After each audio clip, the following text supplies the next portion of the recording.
Welcome to the Atheist and Christian Book Club. My name is James Walker. I am the Christian co-founder of the book club, along with Bill Cluck, who's the atheist co-founder. Together about 4.5 years ago now, we formed the club.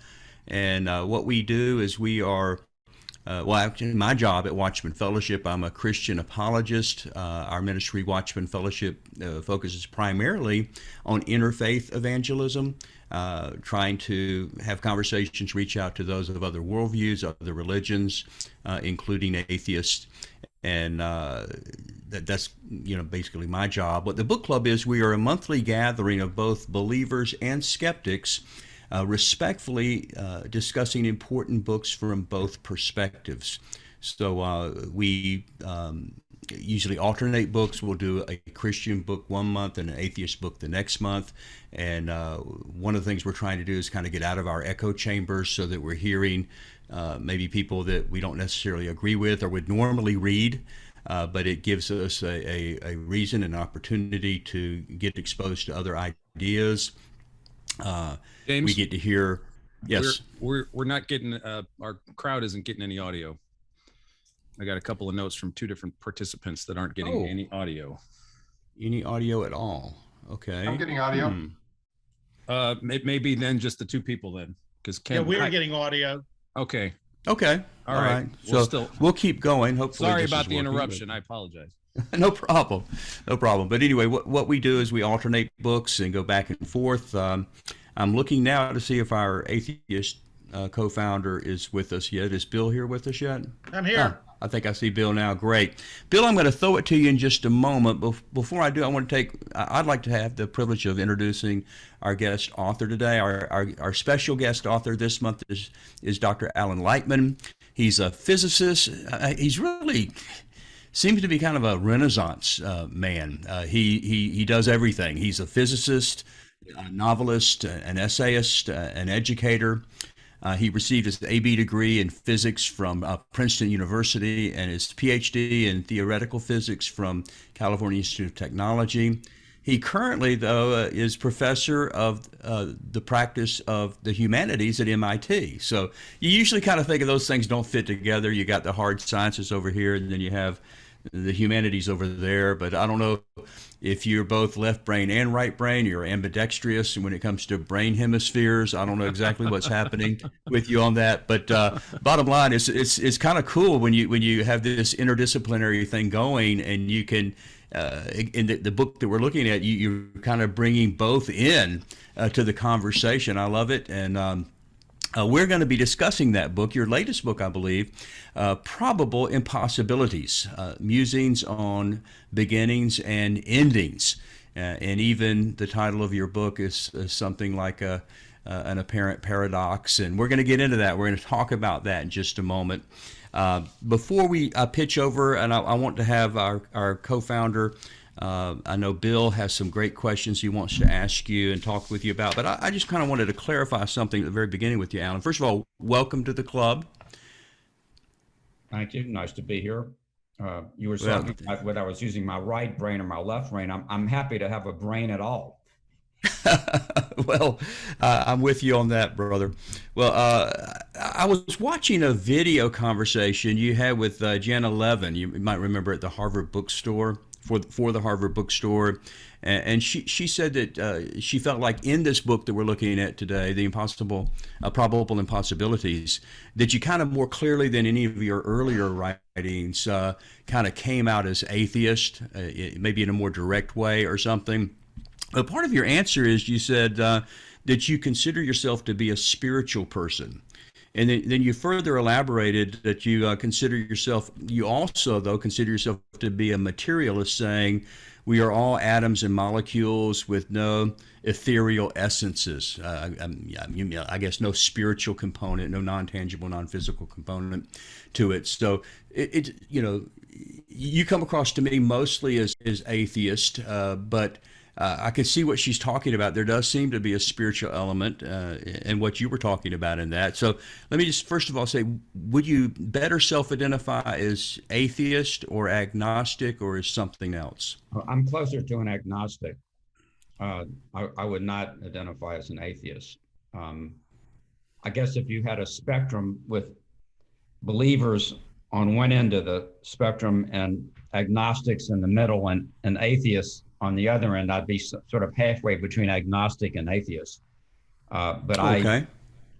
I like what Einstein said about his religious belief, which is that the question of whether there is a God or not, or a prime mover or purposeful creator, is too big a question for our mortal minds. And so I sort of look at it that way. Let me just one more thing before I pitch over to Bill.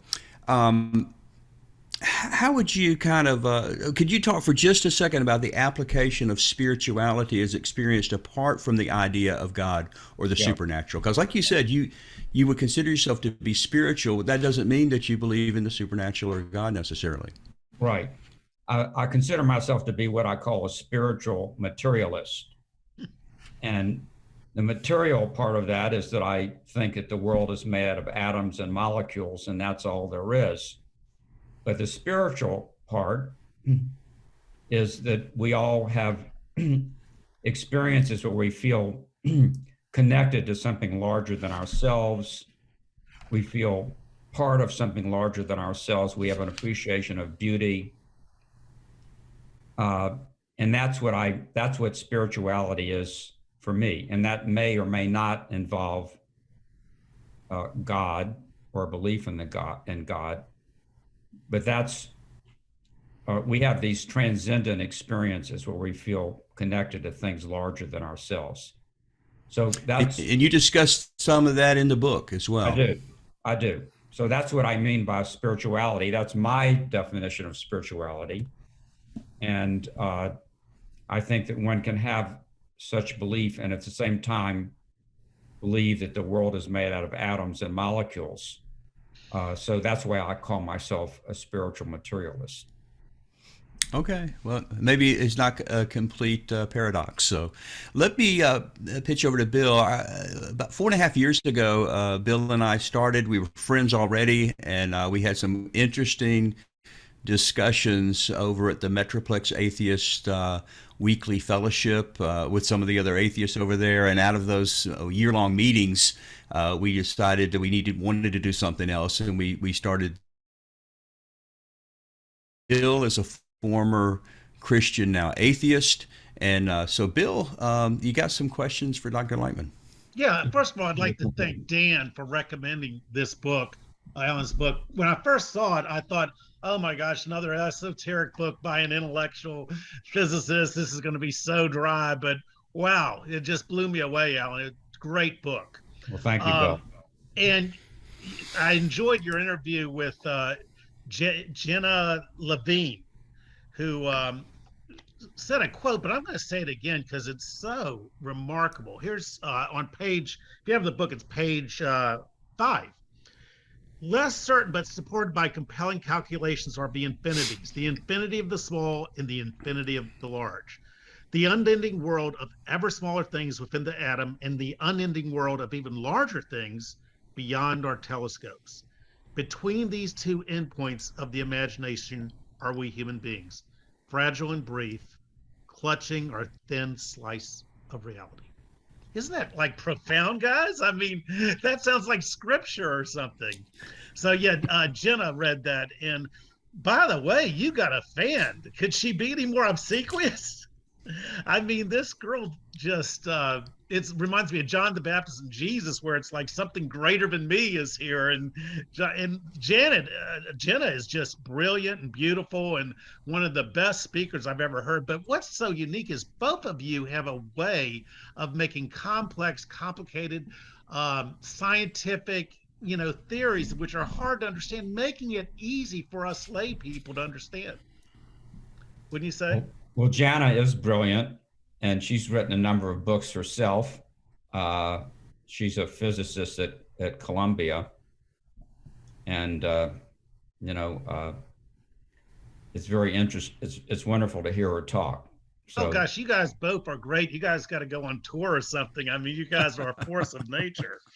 But let me refer you to page 4, where you talk about in the beginning, was something as smaller than an atom, that in this inflation at about less than a second, you said 10 to the minus 35 seconds, I've heard 10 to the minus 40, whatever. It's just this rapid expansion to what, 100,000 light years, is that right? Well, the observable universe today is about 40 billion light years. So we think that the observable universe today was once smaller than an atom.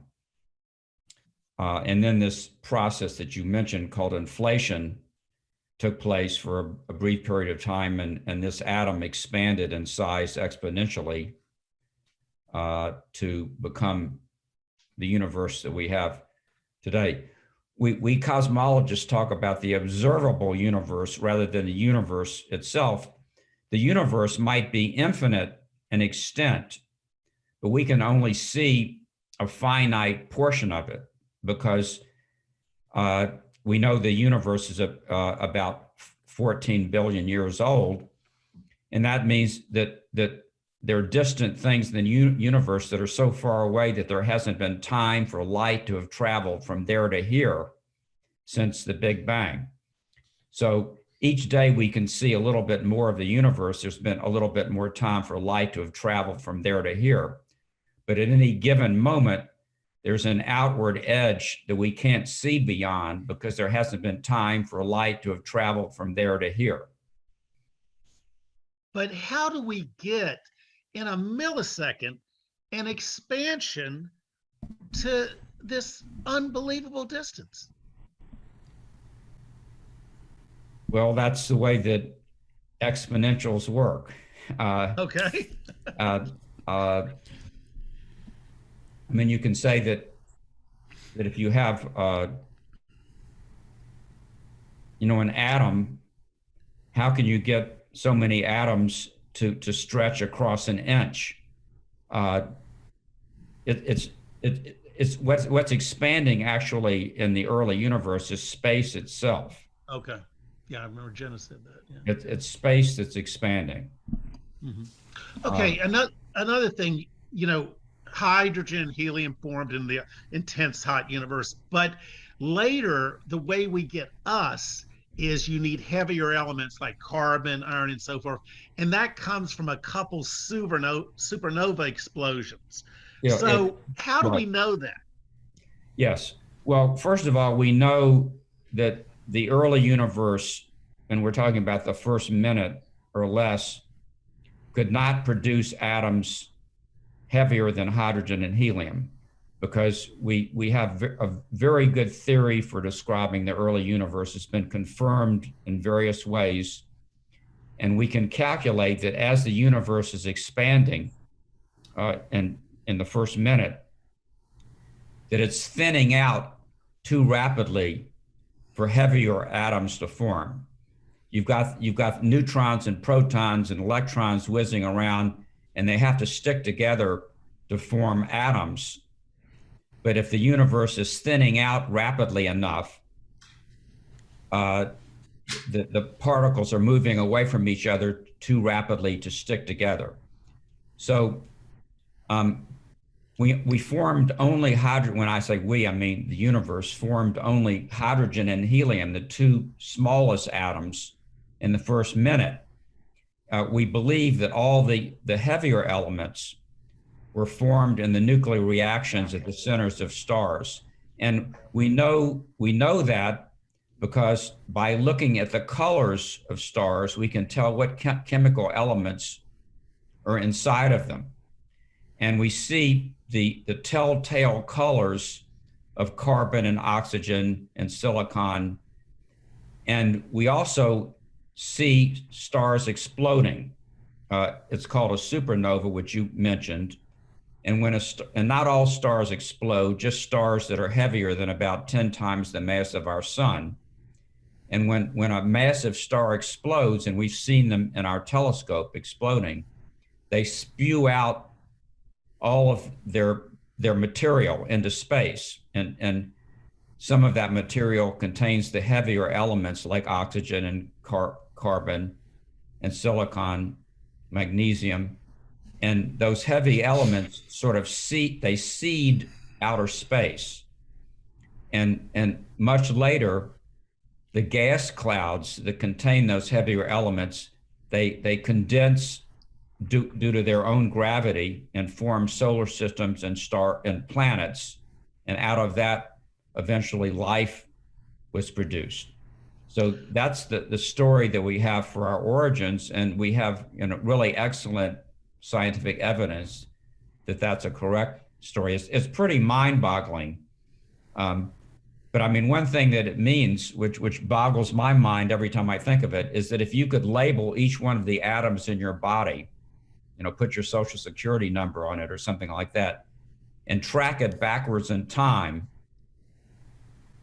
where it was once part of the soil and the air and the water, and keep tracking those atoms backward in time, those exact atoms that are in your body now, eventually you would find them in the gas clouds that formed our solar system. And if you keep going backwards further in time, you would find all of those atoms, those exact atoms that you've labeled with your social security number, you would find those exact atoms at the centers of stars. Lawrence Krauss said in the atoms on your left side and the atoms on your right side might have come from two different stars. Could have. But we have a big creationist movement in the United States. 40% of the people believe the universe is only 6,000 years old. And we're actually going to have a young Earth creationist who I met, Danny Faulconer, going to be on next month. So anyway, I tell these young Earth people that we saw supernova 1987 in our telescopes in 1987. It was 157,000 light years away. So by simple logic, it took 157,000 light years to get to our telescopes. We're not seeing it as now, we're seeing it as it was 150. Is that logic right? Absolutely. But we also have a lot of evidence that the Earth is several billion years old as well. We have, from the radioactive decay of certain rocks, we can calculate how old the Earth is.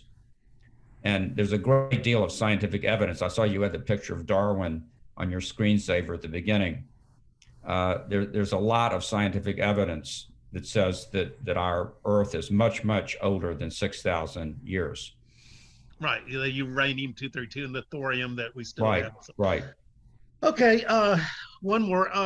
Page 68, you talk about, how do you put multimorillionite formed from the clay that these molecules formed. It's a possible pathway to life in our Earth, that RNA molecules, I think you said we get to a lot of things, but RNA will not replicate, right? And we had Stephen Meyer from the Mr. Intelligent Design, and what he said was that it would take just a miracle for 150 amino acids to form into a protein, and then you have like the outer cell has to be lipid and let things in and out, and that's a problem which you did address on that page, that they can maybe form lipids with the clay structures. But then you got the homochirality problem, the amino acids have to be left-handed. I mean, it seems to be one hurdle after another. How do you feel about the origin of life? Well, it's not true that it takes a miracle. That various biologists and one of the leaders of this work is a Nobel Prize winner named Jack Szostak at Harvard. They have actually shown that that proteins can form from amino acids, in the laboratory, not taking millions of years, but they can do it rather quickly. And this particular clay, which I can't pronounce the name of it either, seems to be a catalyst because it has a lot of surface area. It's a catalyst for forming proteins from amino acids. It's a catalyst for forming cell walls from lipids, which are just fat molecules. So we think that those things are formed naturally in the time available. What we're still stumbling with is to produce from the primitive chemicals on Earth the replicating molecule that can keep replicating for several generations, many generations. So Jack Szostak at Harvard and his colleagues are able to take the primitive molecules that were on Earth and form from this clay and have them replicate several generations, but after that, they stop replicating. So there's something missing that has not yet been discovered to allow a molecule like RNA or DNA to replicate an indefinite number of times.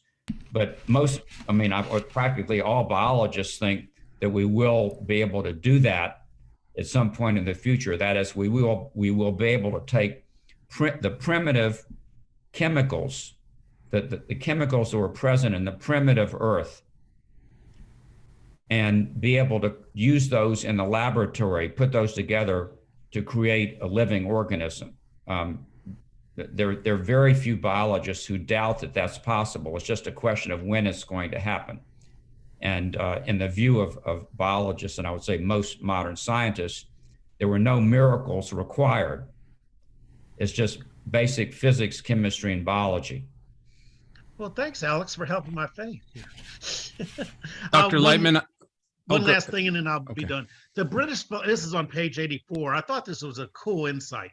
The British philosopher Colin McKen has argued that we can never understand consciousness because we can never get outside of our minds to do the analysis. I thought that was a really cool insight because I'm always preaching to Christians, you are a captive of your culture. It's like you're swimming in a Christian culture. To think that you can escape that bias is just, would be remarkable. It's like a zebra escaping its stripes. So comment a little bit on that.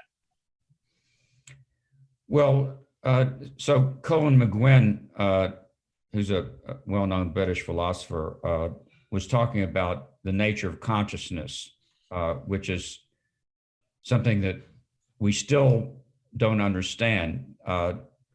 We think that consciousness, when I say we, I mean the community of biologists, think that consciousness is, in fact, all thought is rooted in the material brain. The 3 pounds of stuff up here, 100 billion neurons or so, and each neuron is composed of atoms and molecules. And somehow that collection of 100 billion molecules is able to produce this magnificent and unique and indescribable experience that we call consciousness. It's a first-person experience. It's the paramount first-person subjective experience.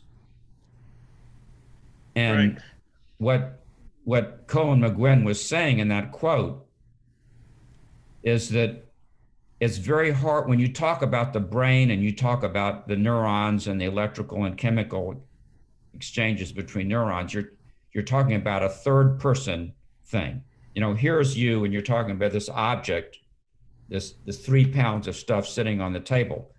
But the experience of consciousness is a first person experience. So what Colin McGuinn is talking about is the impossibility of crossing that first person, third person divide.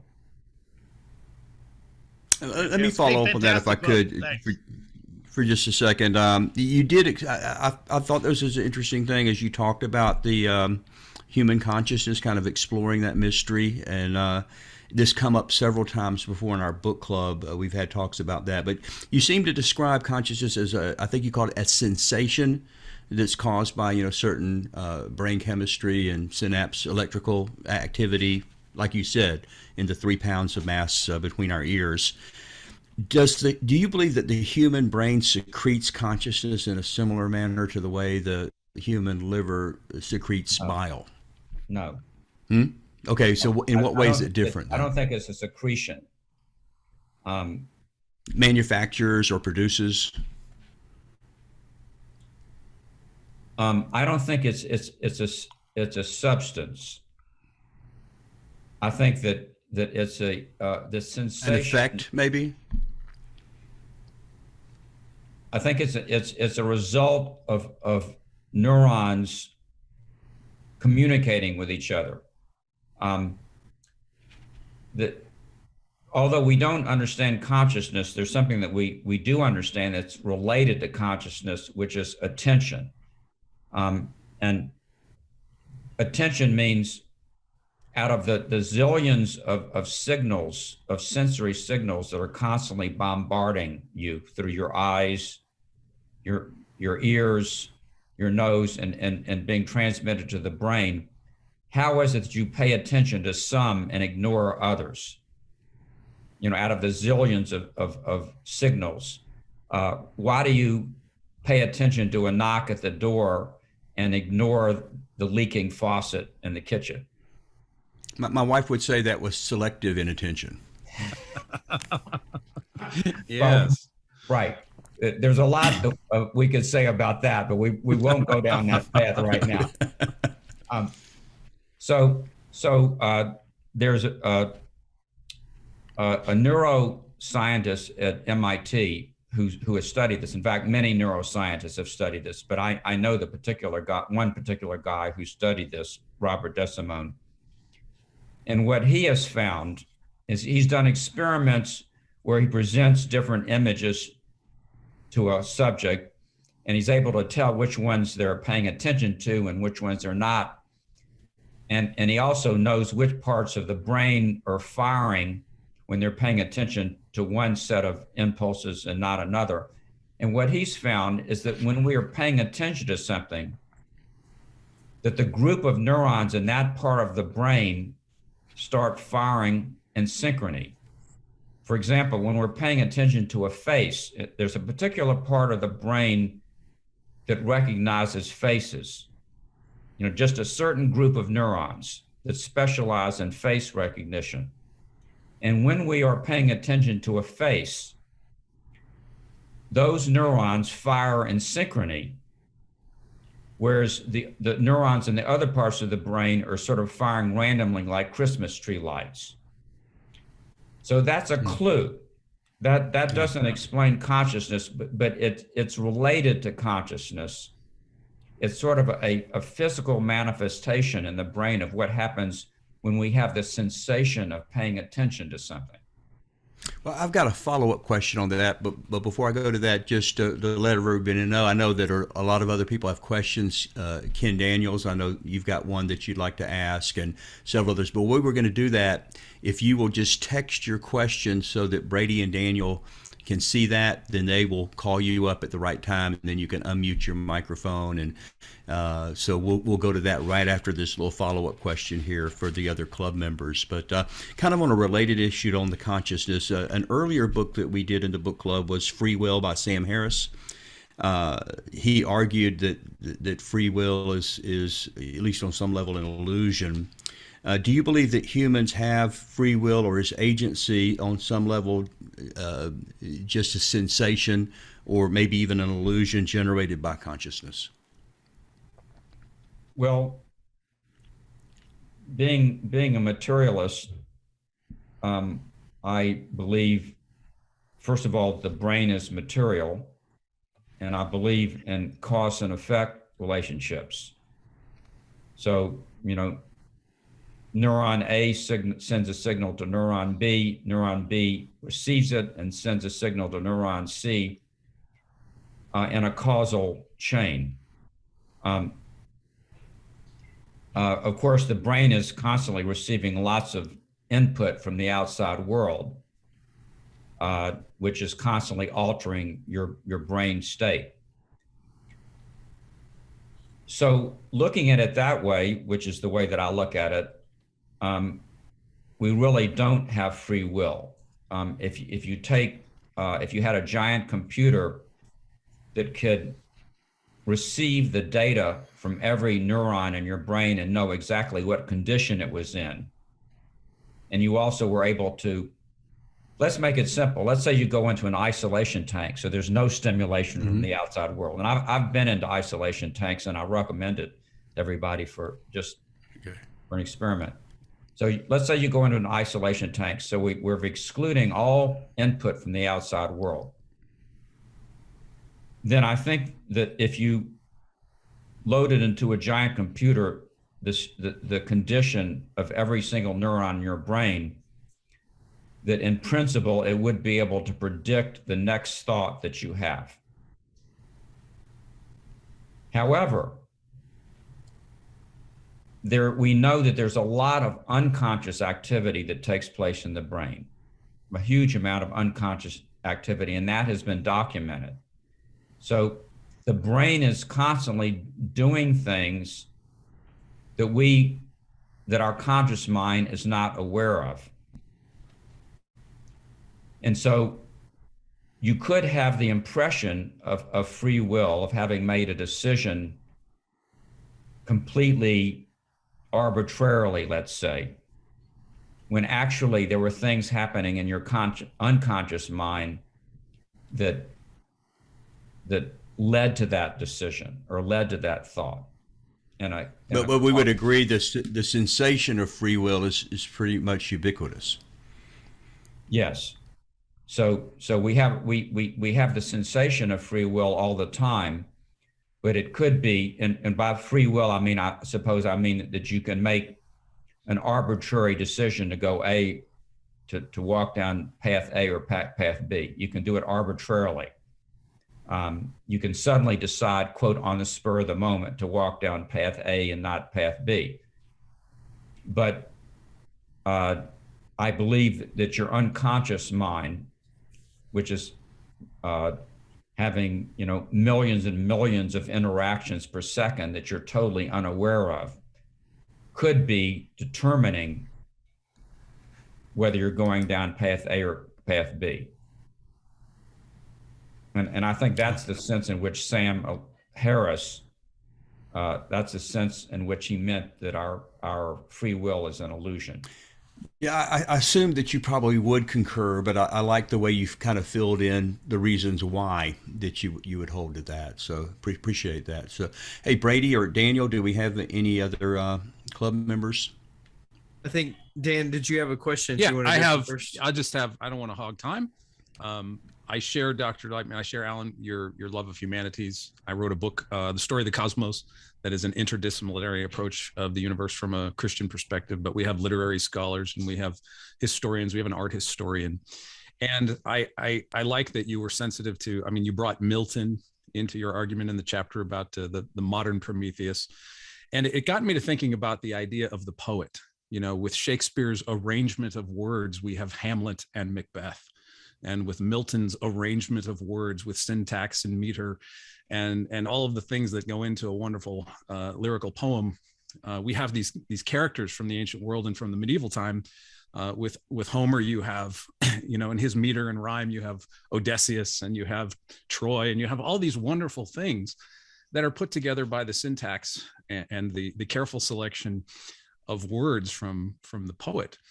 And I'm wondering if how you see, do you see any in your crossover interdisciplinary arts and sciences kind of way, do you see, could you at least empathize with a Christian in terms of how we would understand something like DNA to be something one greater than Milton is here, that not only does DNA give us information for our genetics, but it creates you and I, three-dimensional characters, if you will.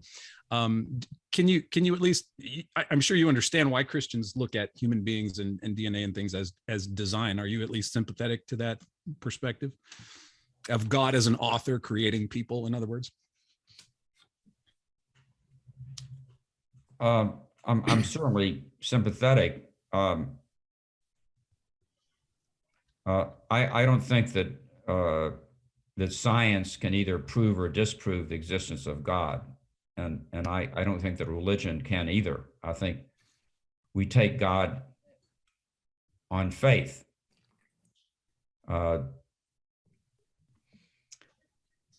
So I don't think that I could argue against the the postulate that God designed DNA. However, I also understand a scientific argument by which DNA was produced by natural selection forces, that there were in the primeval sea, that there were billions and billions of collisions of molecules every second, and by chance some of those molecules had the ability to replicate, and the molecules and to form a cell wall, and those cell walls that were able to replicate would survive by the principle of survival of the fittest, would be able to replicate and endure, while other molecules and groups of molecules that did not have that special arrangement would not survive. And so I think that that's, a way to understand the formation of DNA and other molecules that have amazing properties without invoking an outside agent. Would you see, just to follow up, and then we'll turn it over to the floor, would you see natural selection or evolution, whatever the correct term would be, do you see that as something akin to a fundamental force like you have in physics? I'm not being facetious or anything, but like, is it a causal power or something like that? No, I don't see it as a fundamental force. I think that you can mimic natural selection with a computer simulation. That is, you can, on a computer, you can have lots of particles which represent atoms colliding with each other randomly millions and billions of times in a simulation, and give some of the atoms the ability to stick together. And you would find after a certain period of time, just by random processes, that you would form certain structures, certain arrangements of atoms that had the ability to last, that wouldn't come apart. Mm-hmm. So we have experiments of that nature, both with actual atoms and molecules and with computer simulations, that show that you can produce patterns by random processes. You can ask, why is it that a snowflake has such beautiful six-sided symmetry? Was there some outside agent that impressed that pattern on the snowflake? But we scientists can show, and of course, there's some scientists who are believers and some are non-believers. I mean, scientists, fall across the full spectrum like non-scientists do. Mm-hmm. But you can show that the angles between the hydrogen and oxygen atoms in a water molecule, which we've been able to measure with electron microscopes. We've also have theoretical calculations that the angles of those chemical bonds actually lead to a six-sided symmetry when you put a lot of water molecules together. Yeah. So you can form really amazing patterns by just random and natural forces without outside agency. Now, you can ask the question, well, where did the laws of physics and chemistry come from? And we don't know. So it could be that a creator, a divine intelligence, created those laws of chemistry and physics, and then sort of let the games begin. So thank you, Dr. Lightman, for your answer. I appreciate that. And Brady, you want to jump into our gang's questions here? Yes, the first person on the queue is Ken Daniels. Ken, welcome. Good to see you.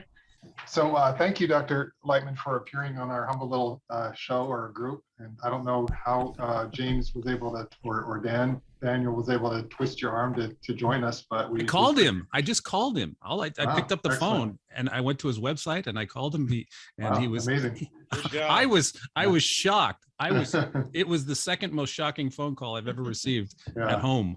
Yeah, it's a treat. Yeah, I really was. I was so like, wow, cool. Thank you for that. Cool. Yeah. Well, anyway, so my question is that we read a book recently in the club by, and I think someone alluded to it already, Stephen Meyer's book, The Return of the God Hypothesis. And in that book, he maintains that scientists are increasingly abandoning naturalism and materialism in favor of theism. And so I have a several part question here. First one is, do you see that happening from your perspective? Is that kind of the experience that you're witnessing? And also, along with that, do you consider theistic faith as an asset or a liability for making significant contributions to progress in science? And what about contributions to the arts and other creative endeavors? Do they fall in the same line, or is it just across the spectrum randomly? I'd be interested in knowing more about a friend you mentioned, a Christian friend you mentioned, I forget his name, but from the University of Calgary that you had acquaintance with, who was a scientist. And so that kind of struck me as well. There's, Christians making significant contributions to science. Yeah, I just don't know if he's an exception or a rule. So I had several more things, but I'll let you go. Well, I'll chew on those for a while, and then we can ask more. Yeah. Well, I don't see any evidence that the scientific community as a whole is abandoning the belief in naturalism. And I assume by naturalism you mean that the phenomena of nature can be explained by the laws of physics, chemistry, and biology. I don't see any movement towards abandoning that belief.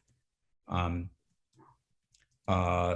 are scientists who are people of faith who believe in God. About 20% or so, surveys have been done, about 20% or so of scientists believe in God compared to about 80% of the general population, something like that. You probably know the numbers as well or better than I do, something like that. But the 20% is still a substantial fraction.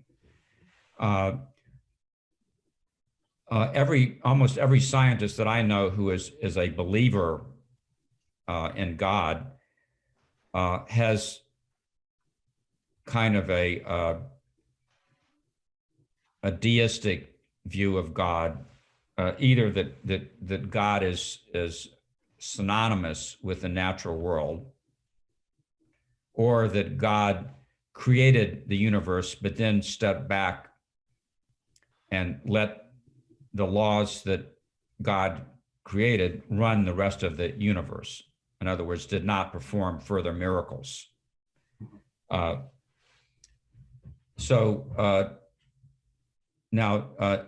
deism, I think is perfectly consistent with science, as I understand it. I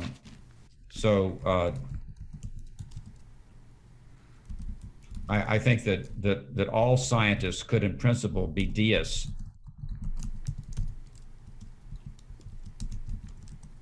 Now, I probably haven't answered all the questions that you asked. No, that's good. I just kind of wonder, and this is just my own musings, as to why two different people would see things differently. These are questions that could probably be empirically verified. Are more scientists becoming believers, or are there more of them abandoning belief, or are they staying the same? That's an I think it's question. staying this. As far as I know, it's staying the same. Right. Yeah. So, yeah. Yeah. To follow up on that, I've had this sense that that in the realm of science, in particular, at least since the time of Darwin, people like Einstein, Hawking, and so forth, who are non-theists or panentheists or whatever that Einstein was. I guess you could say he was some sort of you know, some sort of a pantheist maybe. But in general, you don't find people making significant contributions or truly significant breakthroughs in science that are believers. Maybe there's some here and there, but the exceptions that stand for the rule or that break the rule. But in the arts, by contrast, I think of Tolstoy, Dostoevsky, I think of J.R.R. Tolkien, and so forth. These are giants in the humanities and the arts, and I struggle to think of atheists that kind of you know, rise to that level. So is there something to that distinction between the sciences and the humanities, or because I'm asking you as someone who straddles both worlds?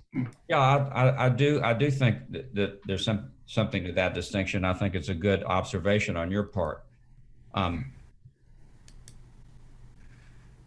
think that most scientists are committed to a certain worldview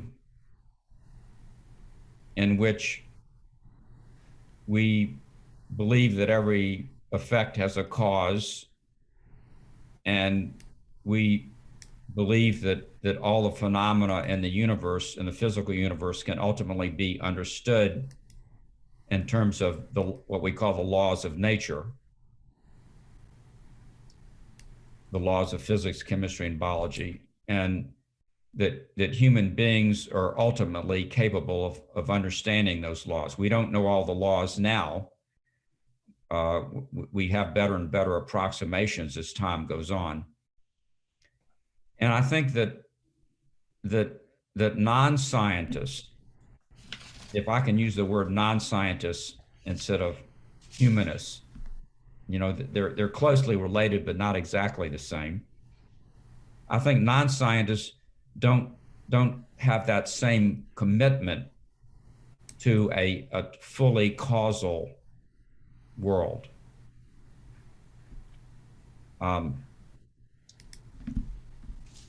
It's you know, who knows where our worldviews are formed? I think they're formed at probably an early age.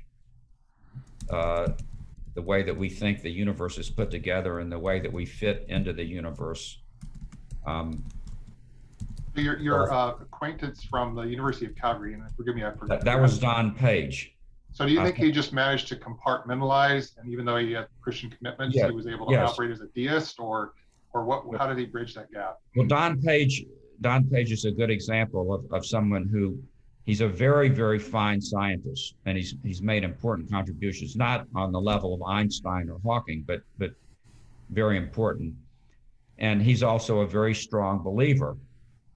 And the way that he reconciles those beliefs is that God created the universe and created the laws of nature at the time that the universe was created, and that from then on, the universe unfolds according to the laws that were made by God.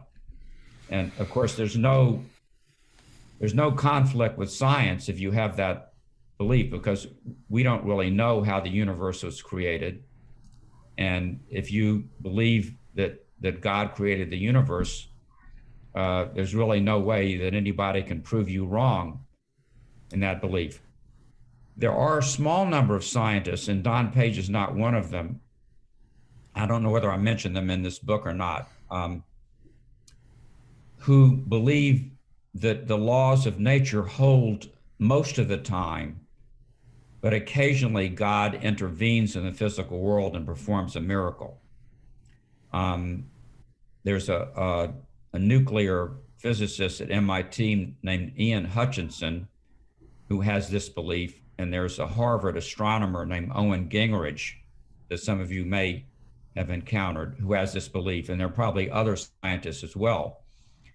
And so that's a very interesting sort of juxtaposition of believing in both a scientific world, but also a world in which God can perform miracles. Of course, if you believe that God performed miracles frequently, then you couldn't be a scientist, because it's hard to do stuff. Yeah, a miracle by definition is something that violates the laws of nature. So you couldn't be a scientist and believe in frequent miracles. But these two gentlemen that I've mentioned, who are both distinguished scientists, believe that the laws of nature hold most of the time, but occasionally, for example, with the parting of the Red Sea or the resurrection of Christ or the splitting of the moon by Muhammad and other miracles, that God occasionally intervenes and performs a miracle. There's a group, Ellen, called Reasons to Believe. Hugh Ross, I don't know if you're familiar with him. No. He's a Canadian astronomer, and he's the ultimate progressive creationist, where, like, take the Cambrian explosion, where God comes in, produces all these phyla suddenly, which don't seem to have any pre-Cambrian precursors. What do you think of that, by the way, the Cambrian? Because that's one of the ace cards with the creationist. Well, I think that the Cambrian explosion occurred, but I don't think it was required an outside agency. I mean, what about the extinction of the dinosaurs, where an asteroid? I mean, there's very good evidence that was caused by an asteroid that hit the Earth, 7.5 miles in diameter. An asteroid that big hits the Earth about every 50 to 100 million years. And it was just a chance event. And that wiped out the dinosaurs 65 million years ago. If that asteroid had come earlier or later, life on Earth, and including us, would be very, very different. Because along with killing the dinosaurs, a lot of vegetation was killed and wiped out, so on. So, well, not only that, the Permian extinction too. I mean, we've had several extinctions. Yeah, we've had several extinctions, and I think just like the dinosaur extinction, that there are natural events that can produce these. Now, if you want to say that some intelligent being sent that asteroid to Earth 65 million years ago, I don't think you could either prove or disprove that hypothesis. We know that there are asteroids, whizzing around in outer space, going in random directions, and you can sort of calculate the probability that one will hit the Earth every 100 million years. But if you wanted to believe that there was some intelligent being that steered that asteroid, that particular asteroid, towards Earth 65 million years ago, you couldn't prove or disprove that hypothesis. Alan, do you think the laws of nature have causal powers from your perspective, your materialistic, naturalistic perspective? Oh, definitely. Yeah. So you're not a fan of the Calum cosmological argument? Things begin to exist, that everything has a cause that exists, therefore, the universe had a cause. You're familiar with it, right? Yeah. No, I think the laws of nature speak for themselves. I think they've got. I think on the Kalam argument, I mean, you talked about that in the book, if I remember correctly, and it was kind of interesting. I've heard Sean Carroll kind of talk about from a different angle this same thing, that in that first millisecond that you have after the Big Bang, that perhaps we don't even have causality at t equals 0. And so I don't know if you wanted to address that right now. I was going to ask you about that later, but since Bill brought it up, you want to talk about that? That Kalam cosmological argument is everything that begins to exist has a cause. The universe began to exist, therefore the universe has to have a cause. But Carroll, and I think you would make the case with at t equals 0, you have no time, and maybe you don't have causality. Well, it's certainly true that at very, very early times, and I'm talking about 10 to the minus 43 seconds after the Big Bang, that the time did not behave in any way that we can relate to. So if there was no sense of time, there couldn't be any sense of causality, because causality requires time. But I you just don't have wanted- matter either, or, or energy. You have perhaps energy. at that point You have as well. energy, but no matter. I just wanted to No make matter. an editorial comment that, I'm a scientist, but even being a scientist is absolutely stunning to me that we can figure out that our universe began about 13.8 billion years ago. I mean, here we are sitting on this small planet. We're small creatures. We're on this ordinary planet, orbiting an ordinary sun. We're on the edge of an ordinary galaxy. There are hundreds of billions of galaxies in the observable universe. I mean, we're ants. And we have been able to, with our brains, have been able to figure out something that happened 14 billion years ago just by our own cleverness and our intellect. It's And almost a miracle if there was such a thing as miracles. It is pretty amazing. I mean, it is amazing to me that we can figure that out. So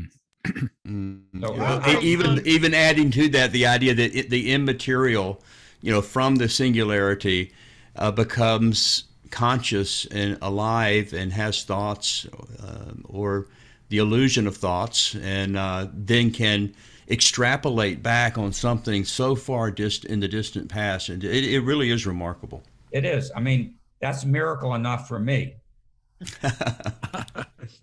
By the way, you made a great analogy of if you took the Sahara Desert, 2 grains of sand would be analogous to what we are compared to this huge universe with 100 billion galaxies, with 100 billion. I mean, let's assume there's a God. Why in the world would he have all this extra stuff if man's the center of his deal here? Yeah, well, I don't think I think even religious people don't believe that human beings are the center. I mean, Copernicus got away from that idea, and he was certainly a believer. I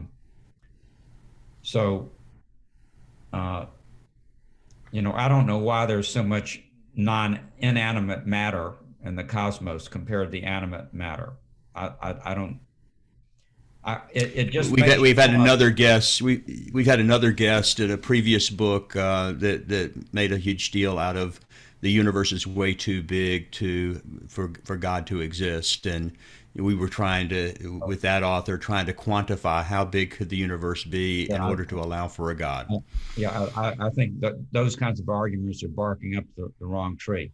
I don't think that you can make any kind of logical argument about whether God exists or doesn't exist. Not based on the size of the universe, for certain. Dr. Lightman, Alan, do you think, just another quick blurb here that you could dismiss in a second, but where do you fall on the spectrum of what Steven Weinberg, the late Steven Weinberg, so famously quipped back in the 70s, that the more he studied the universe, the more it seemed pointless to him? Do you find there to be, I know you concluded the book with the idea of meaning and purpose and addressing that question that as human beings that we innately want to have meaning.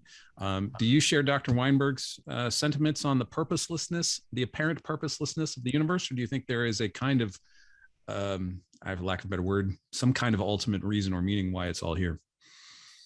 Well, I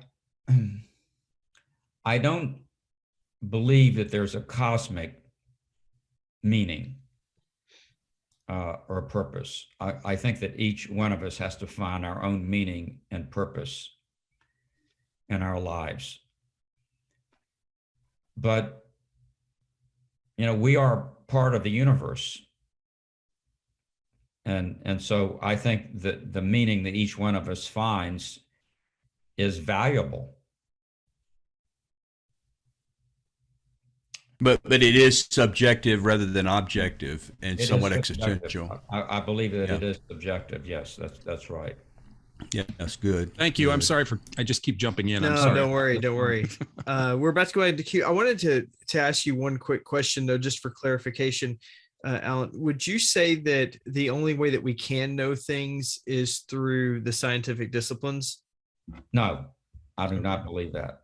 I think that we have plenty of experiences that are not easily analyzable or by science, or science is the wrong tool to try to understand them. Now the poet is speaking. Yeah.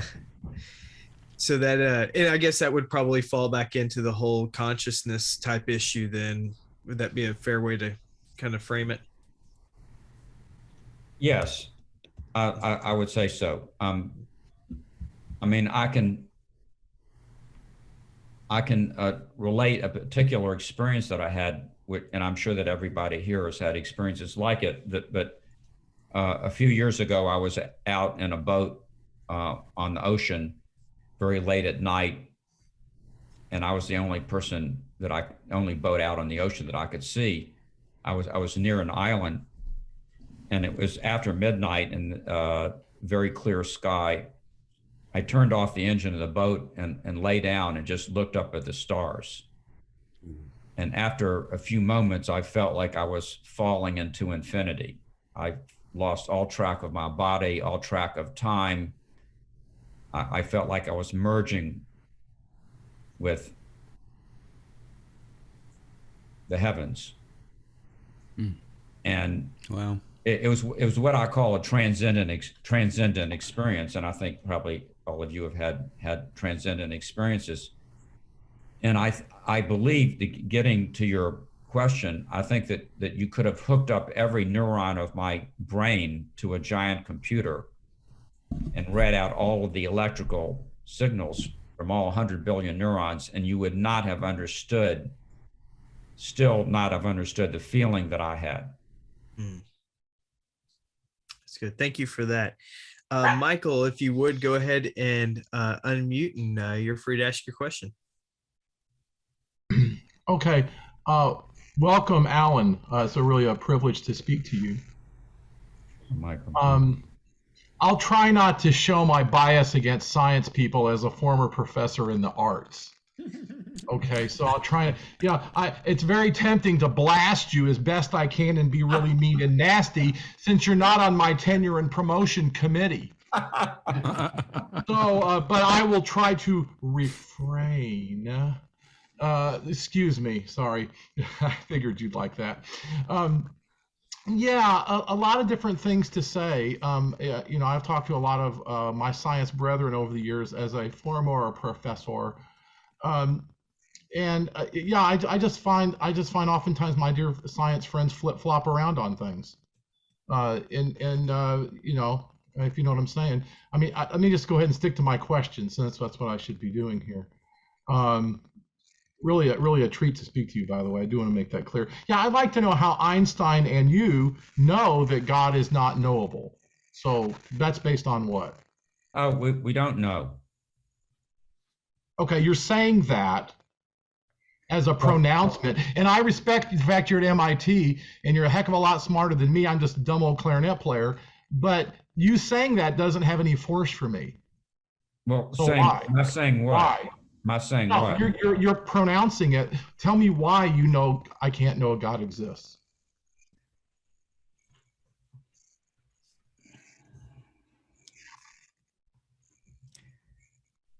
A lot of silence here. That's okay. Well, That is okay.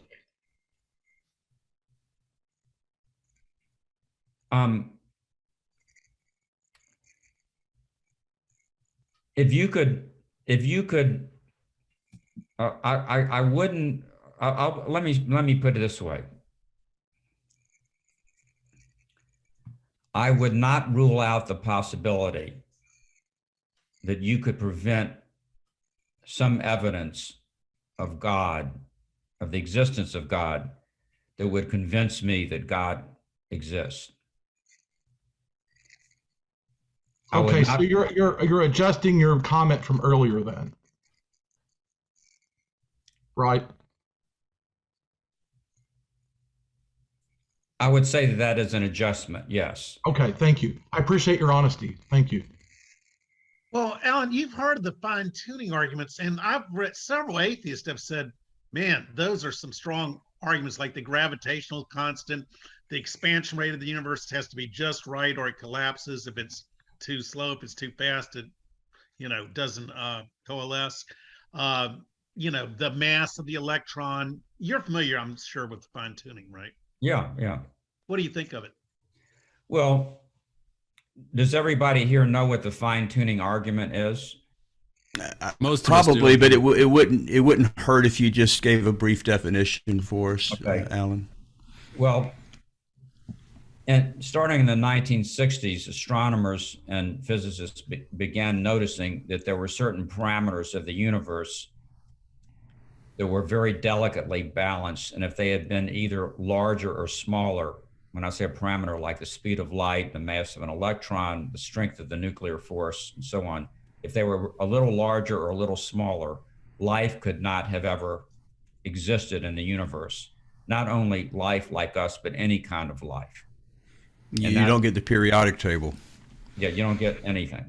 So that you don't get stars, and you need stars to produce heavy elements to produce life, and so on. So that became these parameters appear to be finely tuned for the existence and emergence of life. So the question is, why is that? And so there are two explanations, or two main explanations. One is that God created the universe, and God wanted there to be life. So God, created the various parameters of the universe, like the speed of light and so on, to have the values that would allow the existence of life. That's one argument. And I don't think that you can't prove that argument is wrong. The other argument is called the multiverse, which is maybe there are lots and lots of other universes with different parameters, different values for the speed of light. Maybe in some of them, the speed of light is 10 miles per hour, and so on. And in most of the universes, life does never emerges because the conditions aren't right to produce life. But in some fraction of universes, the parameters lie in the right range for the emergence of life. And we happen to live in one of those universes by definition, because otherwise we wouldn't be here to talk about it. So that argument, or that solution to the fine tuning problem, is sort of like same solution to the question of why is it that the atmosphere on planet Earth is just right for oxygen breathing creatures. We're the right distance from the sun to have liquid water, which biologists claim you need for life. If we're closer to the sun, the water would be boiled away from the high heat. And if we're further from the sun,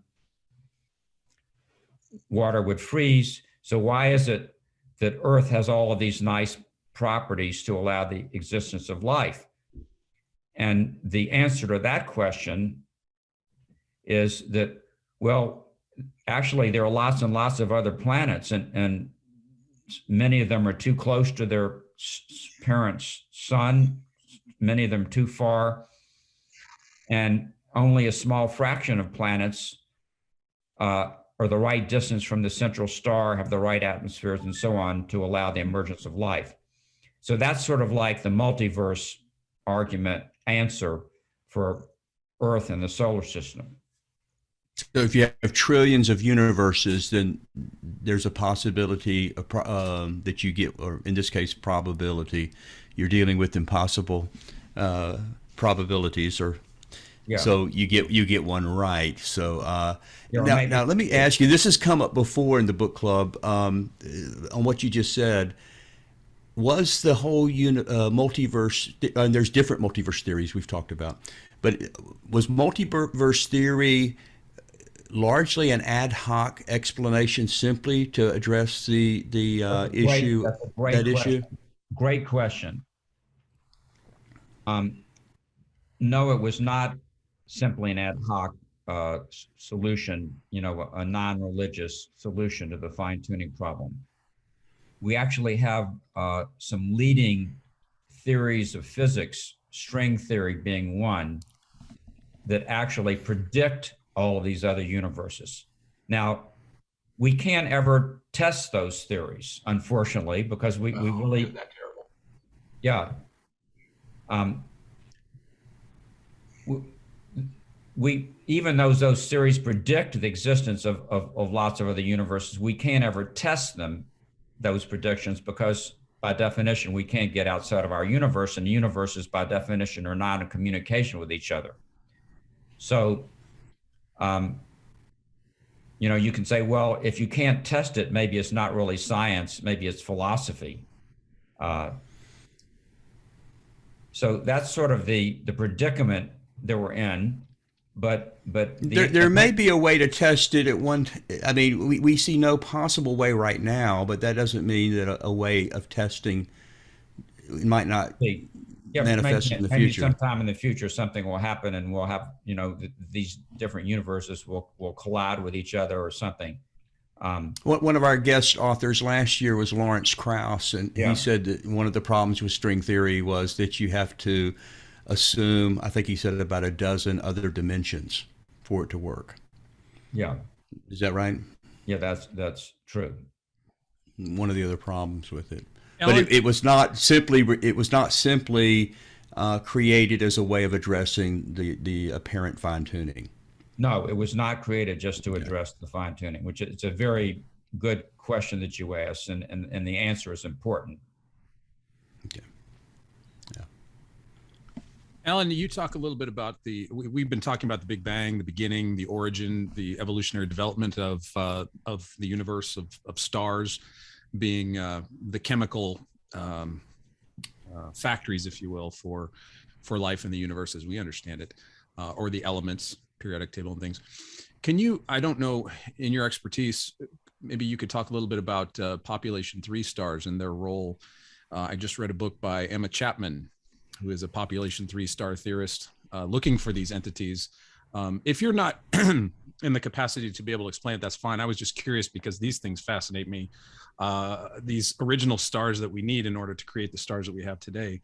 I don't know if you want to comment on that or not, but these are something that we've not yet discovered, but we postulate have to be there in order for stars that we know today to exist. Is that correct? Well, the population 3 stars would be the first stars that formed. Yeah, right. And the first stars that formed would have only hydrogen and helium, gases that would be used to form those stars, because those were the elements that were produced in the Big Bang. Later stars, like our sun, which came later, the gas that formed those stars already had some heavy elements mixed in, which had been created by earlier generations of stars and then blown out into space. So we have seen now, I think the most distant galaxy that we have seen was created only a few 100 million years after the Big Bang. And the stars in that galaxy would be, most of them would be population 3 stars. But it's so far away, and the light is so faint by the time it gets to us, excuse me, That's that okay. we really we haven't been able to analyze those population 3 stars. And that galaxy, There's always the James Webb Telescope that we might find some new things, right? Yeah. Thank you for that brief explanation. Those things, that's just a fascinating thing that I like to look into. I love stars, so thank you for that question. It was just. Hey guys, I don't know who's left next on the list, but I've seen some interesting things pop up from Phil Baer. I don't know if he's actually next. Yeah. So he is. Good. It's all you, buddy. Phil, you're on. Unmute. I'm looking for my unmute button. You're We good. can hear There you. you go. I finally Yes. found it. Finally. Well, Nice to see you, Alan. I appreciate the time that you've given us. My first, well, I don't know if I can ask more questions than one, but I think my main question is a question that I think is one of the central questions regarding the worldviews of atheism or agnosticism that I think poses a serious problem for those worldviews. And I would like to get your perspective on it. And that is this: if our brains, well, if everything in the universe is simply made up of molecules, like you were alluding to before, then that means that our brains are made up of molecules. And if materialism is true, then there's no immaterial reality that is influencing our brains. And so our brains are simply chemical reactions that are firing neurons and, you know, electrochemical processes. So that means that all the thoughts in our heads are caused by those laws of physics and chemistry that are operating in our brains. That means that every thought that we have is caused by something that has nothing to do with true or false. They're put there simply by the random, impersonal laws of physics and chemistry, the laws of nature. If that's the case, how can human knowledge be even remotely possible?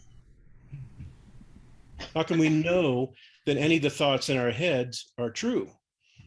Because they're caused by chemical reactions that have nothing to do with truth.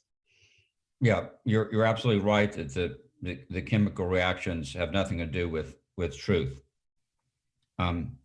However, the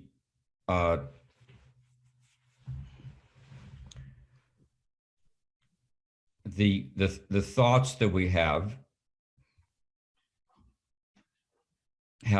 allowed us to put together systems of logic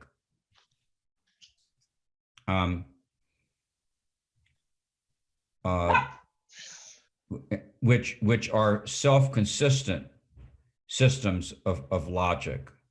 Let me see if I can figure out a way to express my thoughts about this. Your thoughts that are caused by chemical reactions. By non-food. Let me throw a suggestion out there. Could natural selection evolution code for truth somehow? Yes, I think it could. But the problem is, if it did, how would we know that it was coding? Well, for truth? if you're always guessing the wrong way that the saber-toothed tiger is going to charge you, you know, you can only guess the wrong way once, and then you're dead. How do we know the saber-toothed tiger exists? The saber-toothed tiger could simply be an effect of the natural laws that are operating in our brains. It could be. Natural selection. Well, and again, survival and truth. Your genes will sorry. not be Go ahead, carried Ken. on to the next generation.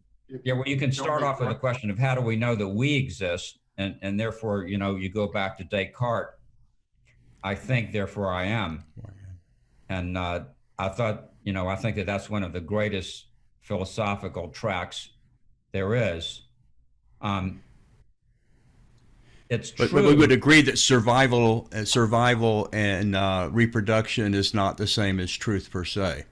And yes, there may be some bleed over there at times. There is a strong link because, for example, if your brain tells you and your eyes tell you that the water is that direction when really the water is that direction and you're about to die of thirst, then it's a very strong selective advantage to know the truth, to have the faculties that will allow you to find the truth. But exactly. You have to go deeper, though. You have to go further back, because to even believe that there's such a thing as the water, and even to believe that there's such a thing as direction, and even to believe that you can follow one direction over another, all of those things could simply be placed in our minds by random laws of nature, and we don't have any reason to believe that they are true any more than we do have the reason to believe that logic is true, that that I'm actually thinking.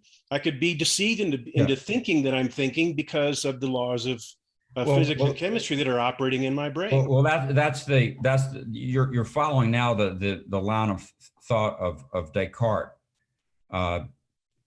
who said, even if there's a being that's trying to deceive me to believe that I'm thinking, I'm still thinking about that being. And doesn't solve the problem. Yeah, I think it solves the problem in that you cut off your genes at their pass if you don't survive. If you're always believing false things, it doesn't matter what you really think. It matters, or it does matter what you think. Consciousness is not really part of this. It's really, is your truth discerning ability in order? Is it in working order or not? If it's not in working order, you're just not going to have as good a chance of surviving and passing on your genes. So it's a whittling away effect and a selecting of the ones that do. That's missing the problem. By the way, Alan, wait a minute. What's the problem, Phil? State the problem better for us. The problem is that everything that Ken just said assumes that we know certain fundamental things that we think that we know that are true. Yeah. So we can't assume begging the question. That's right. You can't assume that anything. Okay, I have a response to that as well. So the question, if you're asking the question, how do we know that we know that our minds are capable of finding truth? Well, if we thought, for example, that gravity is the strength of gravity is proportional to the cube of the distance between two objects or two bodies instead of the square of the distance as it actually is, we would never have been able to send people to the moon. It requires, so we know that we have the truth in those regards. We wouldn't have been able to do that. So it's a cross check. It's a confirmation. I think I understand if all of our beliefs are caused by physical laws and chemical laws, we don't know whether we put man on the moon or not. Phil, I think I understand your question, and I think it's a philosophical question. Right. Did you see the Matrix? Mm-hmm. Well, what you're really asking, to me, if I understand you, is closely related to what was being explored in the Matrix, where human beings were actually part of a giant computer simulation, and they thought they were experiencing real reality, when actually it was just electrodes that were planted in their brains that were making them think that they were experiencing reality. So your question, as I understand it, is related to how do we know that all of our existence is not an illusion? Now, but aren't we saying that though when we're saying that our free will is an illusion too? I mean, well, if that's an illusion, I mean everything's up for grabs to me at that. I think point. Phil is talking about something even more fundamental than that. Yes. Yeah. And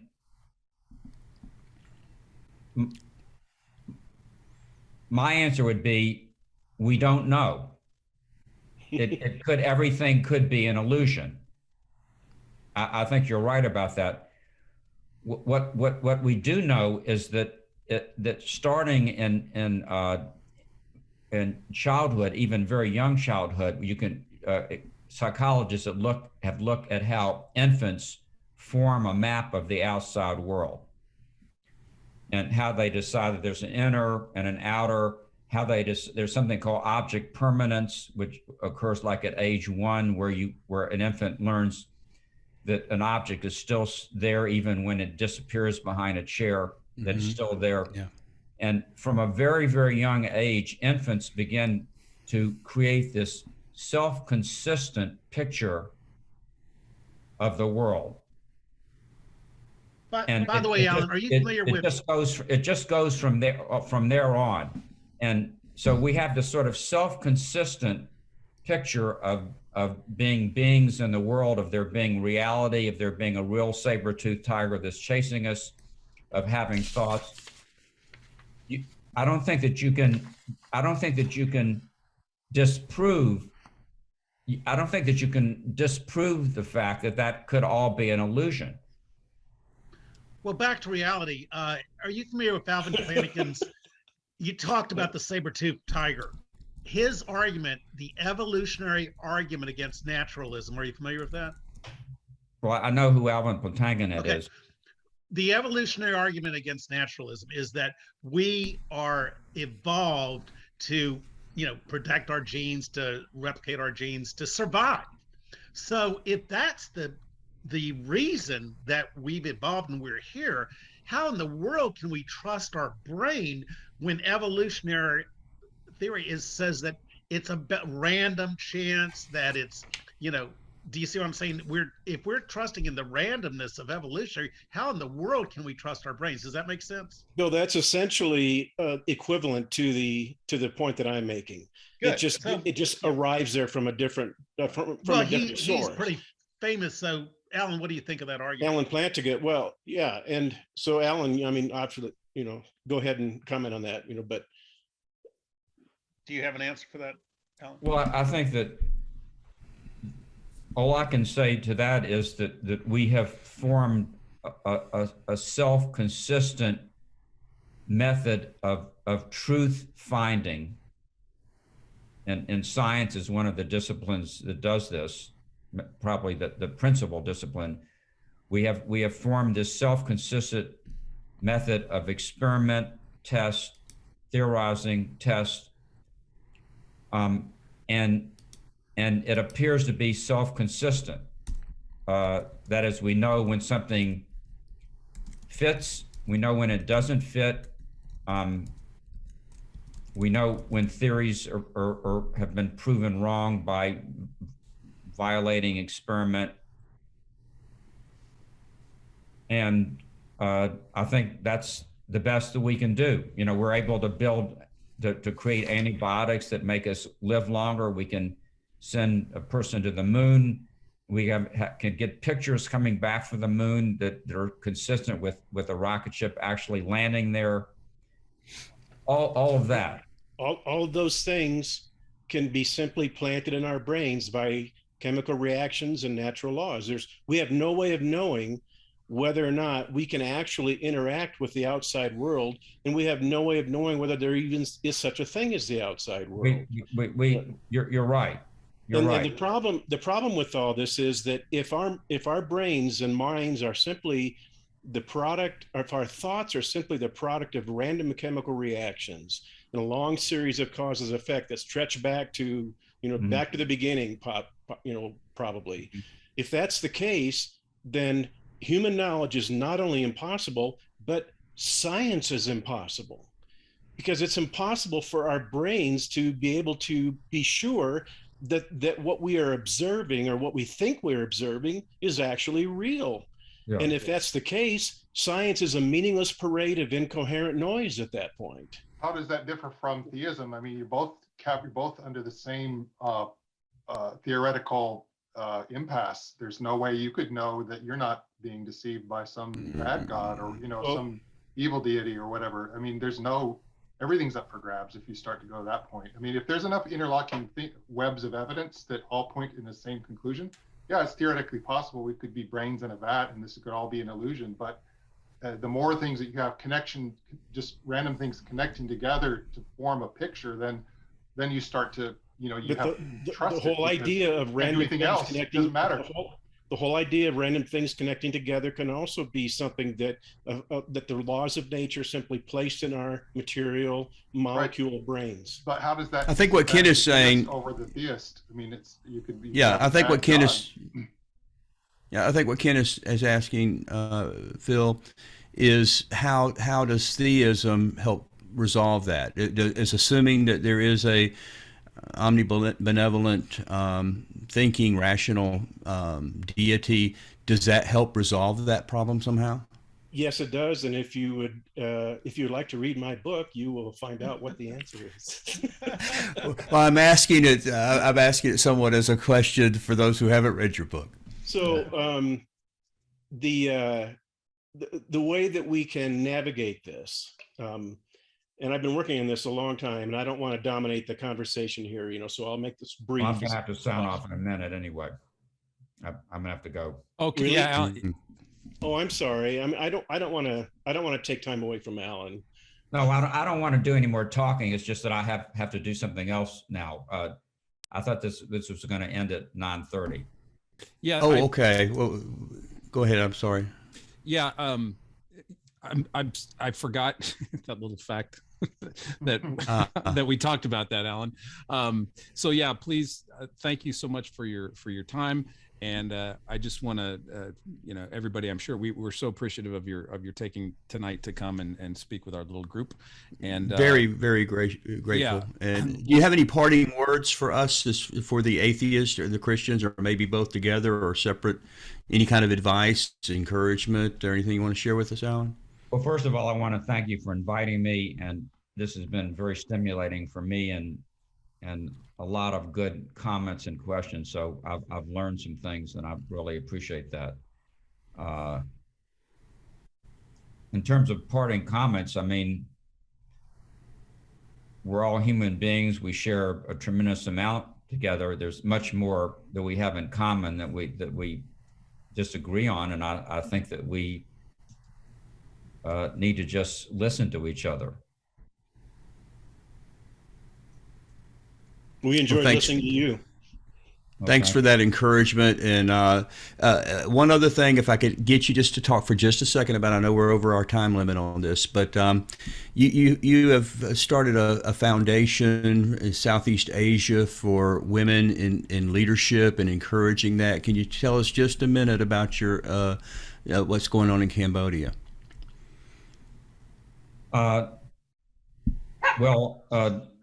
Some years ago, I was visiting Cambodia, and I met a young woman who explained to me that young women have a terrible obstacle getting a college education.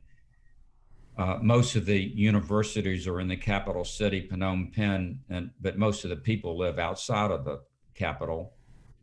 And the universities there do not build dormitories for their students.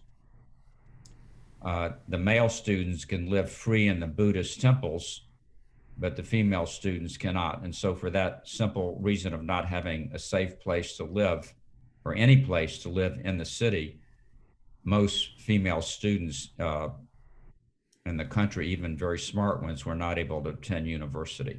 So I was very inspired when this young woman told me this story, and that started a project to build dormitories for women in Cambodia, and we've now spread to other countries where we don't have just dormitories, but we have classes in critical thinking and leadership skills.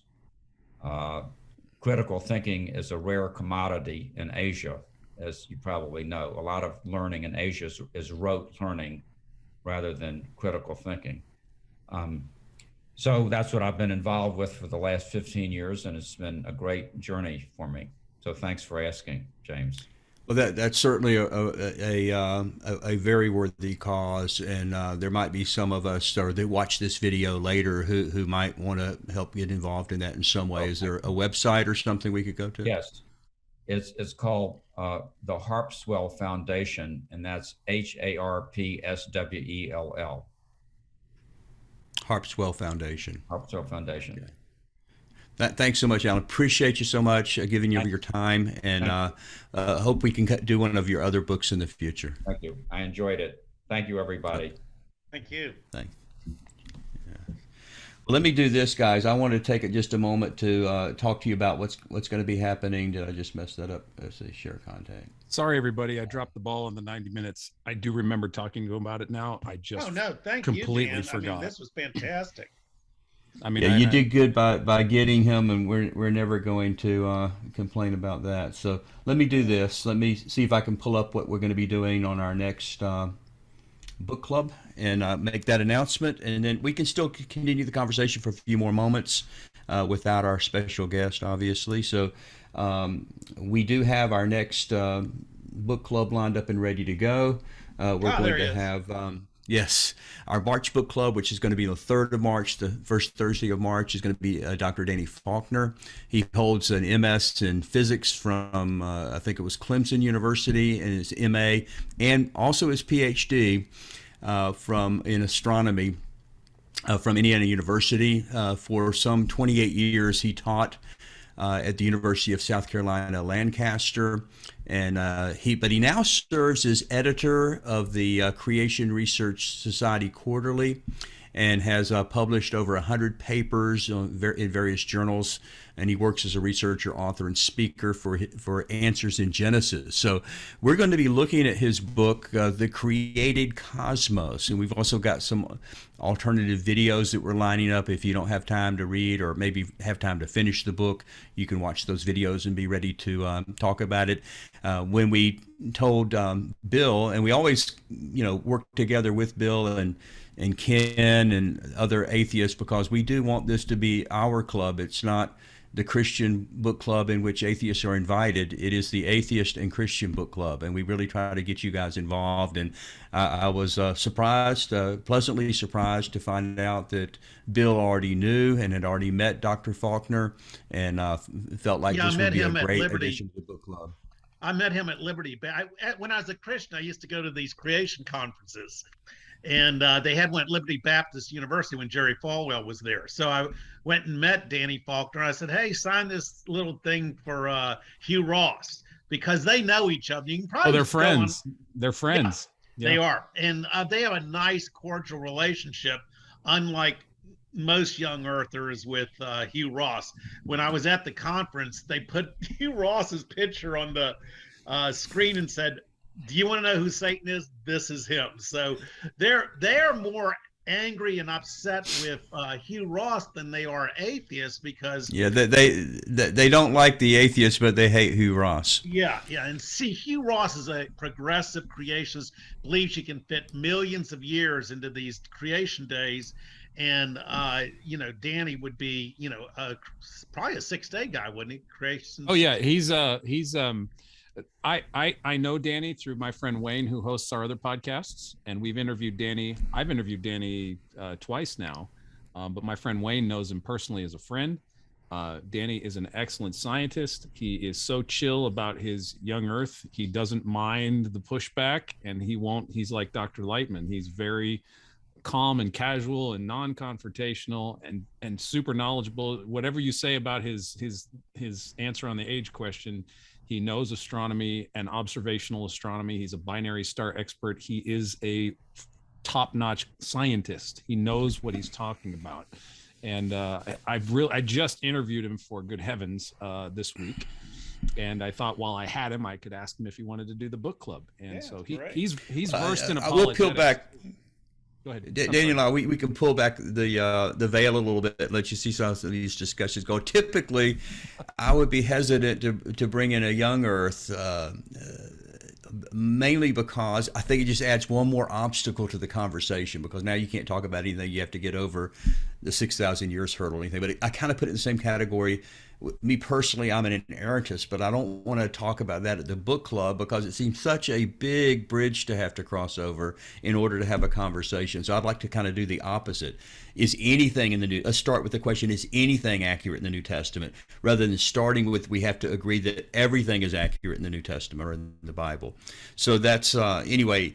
But it kind of goes with what our club has been doing to bring in different views.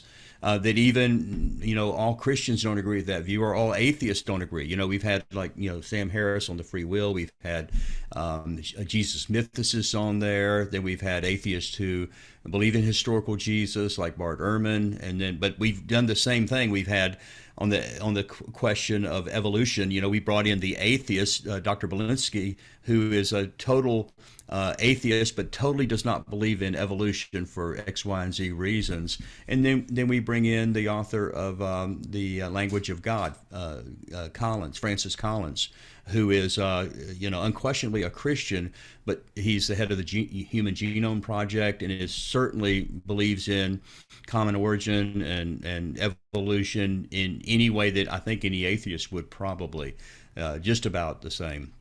So anyway, it kind of mixes it up. So let's bring on a young Earth, and you guys can attack that if you want to, and that's fine. Will. You can bet on that. But okay, I can count on Bill. Well, we've never had a young earther, have we? Well, that's why. I was just telling you why. I'd rather not have to exactly. cross that bridge. Right. So, but it really, if we're going to be the club is all about that. So it's high time that we do bring on a young earther. Hopefully, we'll be able to talk about more than just the age of the universe, but it's fair game. And so let's talk about it. There's all kinds of atheists and there's all kinds of Christians, and we don't want to limit our book club to just certain types of Christians or certain types of atheists. And James, I mean, this guy's the real deal. He is a legitimate professor from a real university and so forth. But here's the thing. 40% of the population believe in the young Earth 6,000 year creation. So this is something that impacts people's lives. That's why I was trying to tell Bart Ehrman is you've got to address this, because if you know, they live in these ivory towers. You know, when I go to Baptist churches all over, and I've been to some major ones when I was in North Carolina, and we had a evolution creationist class, and they just crammed that 6,000 year down our throat. And if you're we had a little class called the Remnant that believed in Hugh Ross and progressive creation, and they became the Remnant. They got him out of there. So. Let me tell you what Danny's. I asked Danny when I first interviewed him, and I first met him. I asked him. I said, "What's your relationship?" You know, because I'm in the world of apologetics, and I get it all the time. This young Earth, old Earth stuff, and where do you stand on this? And the vitriol. I mean, he is the chief astronomer at Answers in Genesis. So guilt by association, because he's at the boat museum, the creation museum. He's automatically just written off as a nut. At least that's the narrative you hear. And so one of my first questions I asked him when I first interviewed him was, how do you deal with the flack and the vitriol for being a young Earth creationist who is an astronomer? And his answer surprised me. He's like, I don't get it.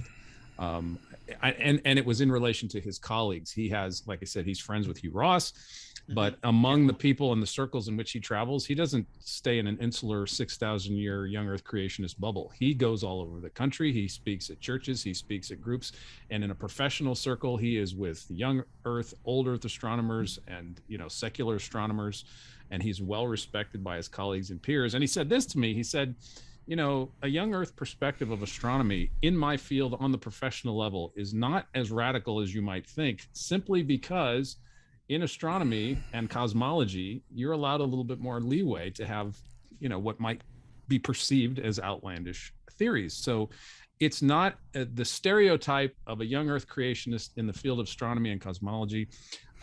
I would just kind of encourage all of us to kind of set aside the incrustations and the stereotypes of what you might have of a young Earth creationist, and really give Danny the benefit of the doubt.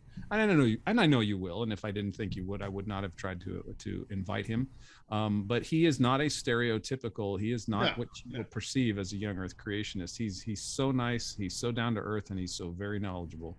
So whatever you believe, I'm sure we'll give him a good civil time. But challenge him a little bit, ask him some good questions, and it'll be great. I think what sets him Bill, apart I'm sorry, Ken. Go ahead, Ken. Well, my perception is, and his name has come up several times on a blog I follow called The Panda's Thumb. It's a pro-evolution blog. And they seem to have more respect for him than most young Earth creationists. And I think the reason is that he's more honest than most in terms of, hey, I don't understand why this redshift thing is the way it is. It seems to point to an old universe. But we got to come up with a way to figure it out, how we can explain it. But at least he's not saying that it can be explained. He's being honest and saying, I don't have an explanation for it. Yeah. And to follow up with you there, Ken, in my recent interview, he uses measurements of light years, millions of light years, when he talks about distances to galaxies and distances between stars. He uses that nomenclature. He uses millions of light years, and he himself has a theory of the light. What he concedes is the light time travel problem. He knows it's a problem. He has a particular solution to that problem. He's not saying that he's nailed it, but he's thought about it. He understands it. It's probably one of the most frequent questions that he gets. And so, Ken, I agree. He is going to concede where he doesn't know. He's just going to say, I don't know. We don't have enough data. We're looking at stuff. And he's not the only one, Daniel. Russell Humphreys, a young Earth creationist, wrote a book, Starlight and Time.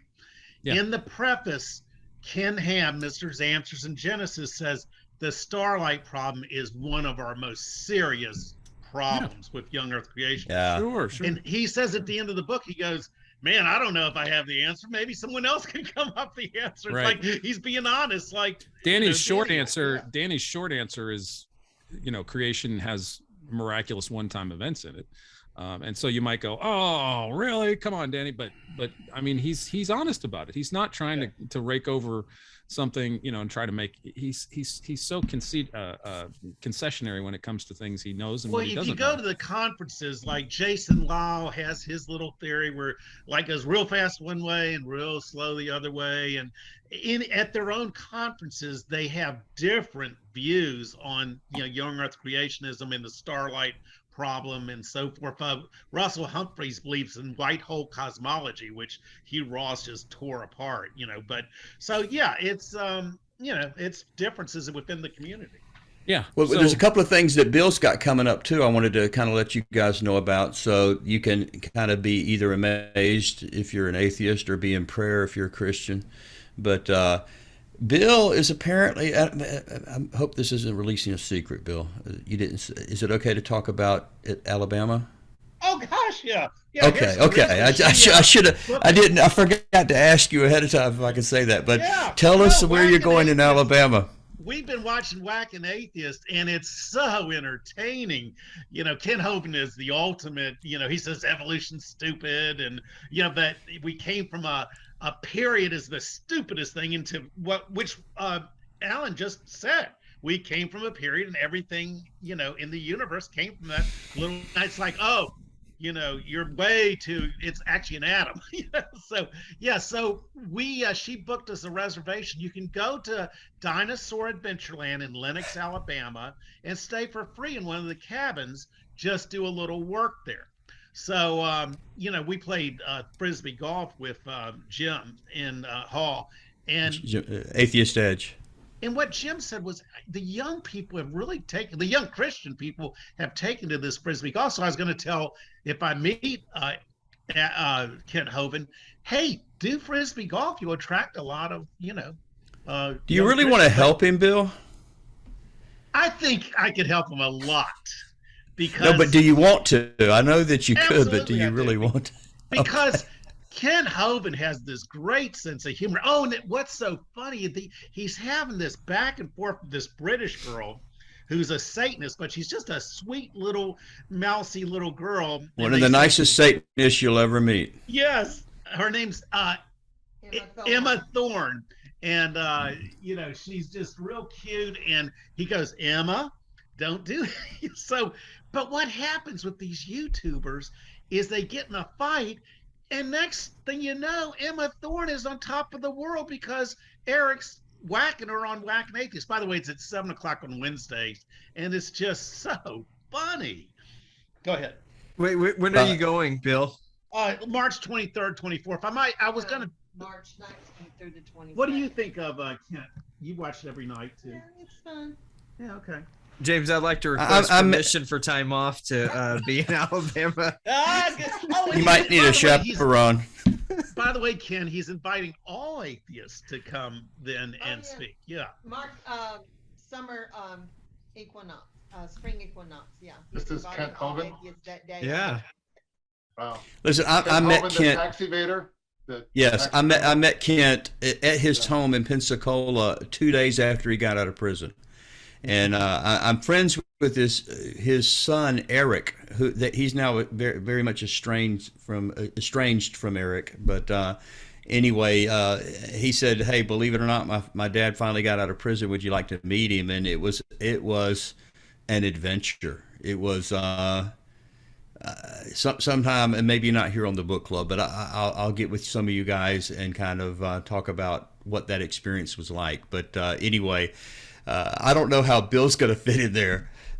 So I guess, Bill, I'm going to be praying for you during that time when you're there at Dinosaur Adventureland. The one thing I wish Dr. Hovind would do is, he's not a doctor, is he?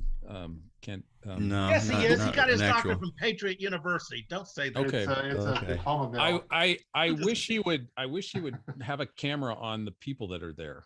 I'm always wanting to see, like, well, what's going on? So Bill, I'm asking you as a favor to sort of video.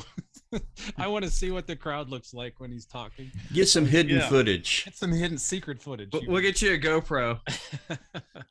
Now the You other can be thing like, that Bill's Sears. the other thing that Bill has coming up is Bill and I both are going to be our guests at the New Mexico Baptist State Evangelism Convention in Albuquerque. That's coming up, and we're going to have I think about an hour and 15-minute, maybe a 45-minute talk or discussion between the two of us, atheist and Christian, followed by Q&A from all the Baptists. So that is going to be, pray for me on that, those of you who believe in prayer. And I mean, I know Bill, and I trust him 100% on that, but we've never done this before.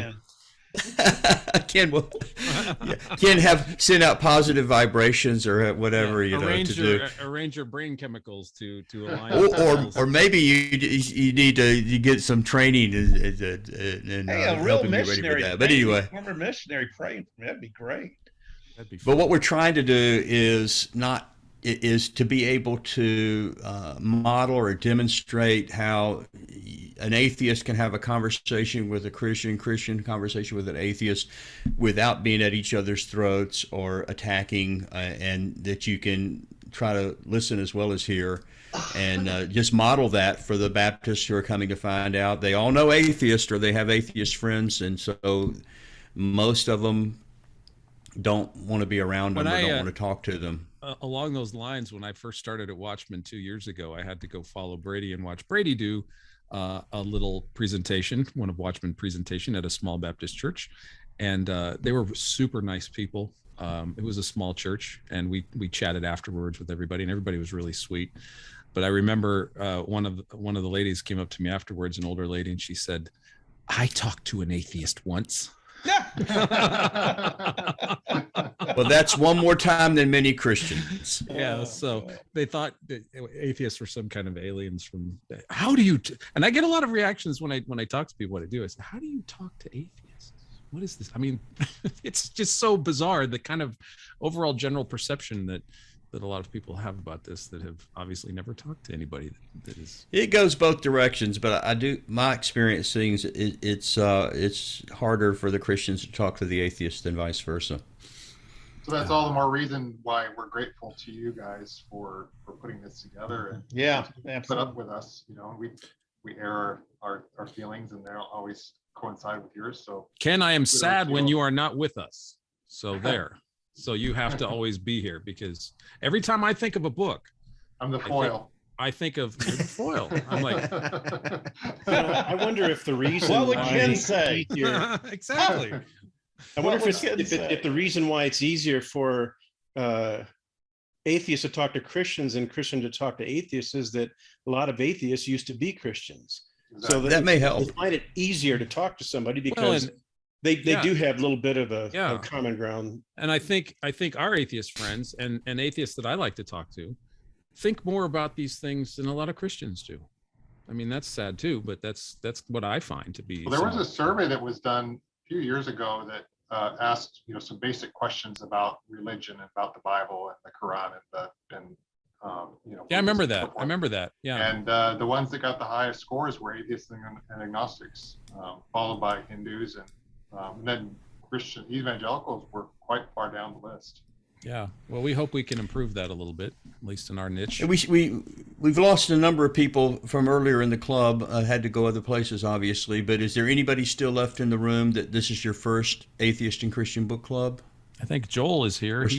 It was Joel's first time. Joel Thomas. So yeah, Joel, did you want to unmute and say something, or join just a great conversation? I joined a bit late, but it was interesting. I'd love to join in for more. Hey Joel, and have you seen our YouTube channel, and you can see our other club meetings? Brady just linked it to me in the middle of this call, so I'll be checking that out for sure. Yeah, we had Bart Ehrman on in October, so we have 99% of our videos have like 400 views or 200 views or whatever. Then we had Bart Ehrman, and literally we got 10,000 views. It's over 11,000 now. So we became famous for about a month, and then we disappeared. But welcome. Well, welcome to the club. Yeah. Yeah. Thanks Nice for to having have me. you.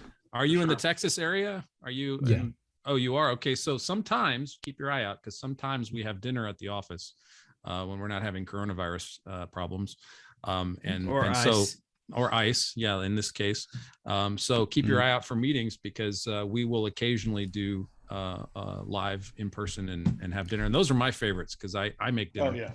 And Just an update too on how we're doing the clubs and stuff. Last month, Tim McGrew, or last time we met, which was in November, Tim McGrew was our guest author. He was in town anyway, and so this was the first time in almost 2 years that we actually met in person to have Tim McGrew at the office. And what we tried to do, once we switched with COVID over to Zoom, the negative was we don't have the dinner together. We're not getting to know each other as much. That was the negative. The positive was with Zoom, we were getting people as far away as Africa and India sometimes, and you don't have to live in the North Texas area.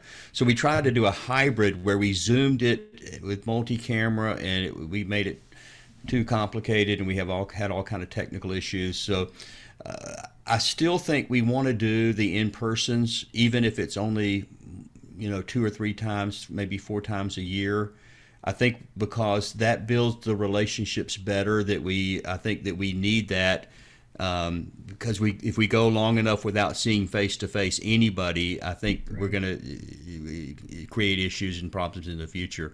So maybe what we want to do is look at when we're going to have an author that's actually in the Dallas-Fort Worth area that we could actually get to the office. And we try to do a better job on a simplified version of trying to Zoom it as well, but not do an in-person every month. Maybe special occasions 3 times a year, maybe 4 times a year, something like that. What do you guys think? All in I'm up favor? for as many times as y'all want to meet. I mean, that's Yes. what it's all about. I only have one request, that if you do in-persons more often, see if we can work out some of those technical bugs, because they can really disenfranchise the Zoom only people. We noticed that.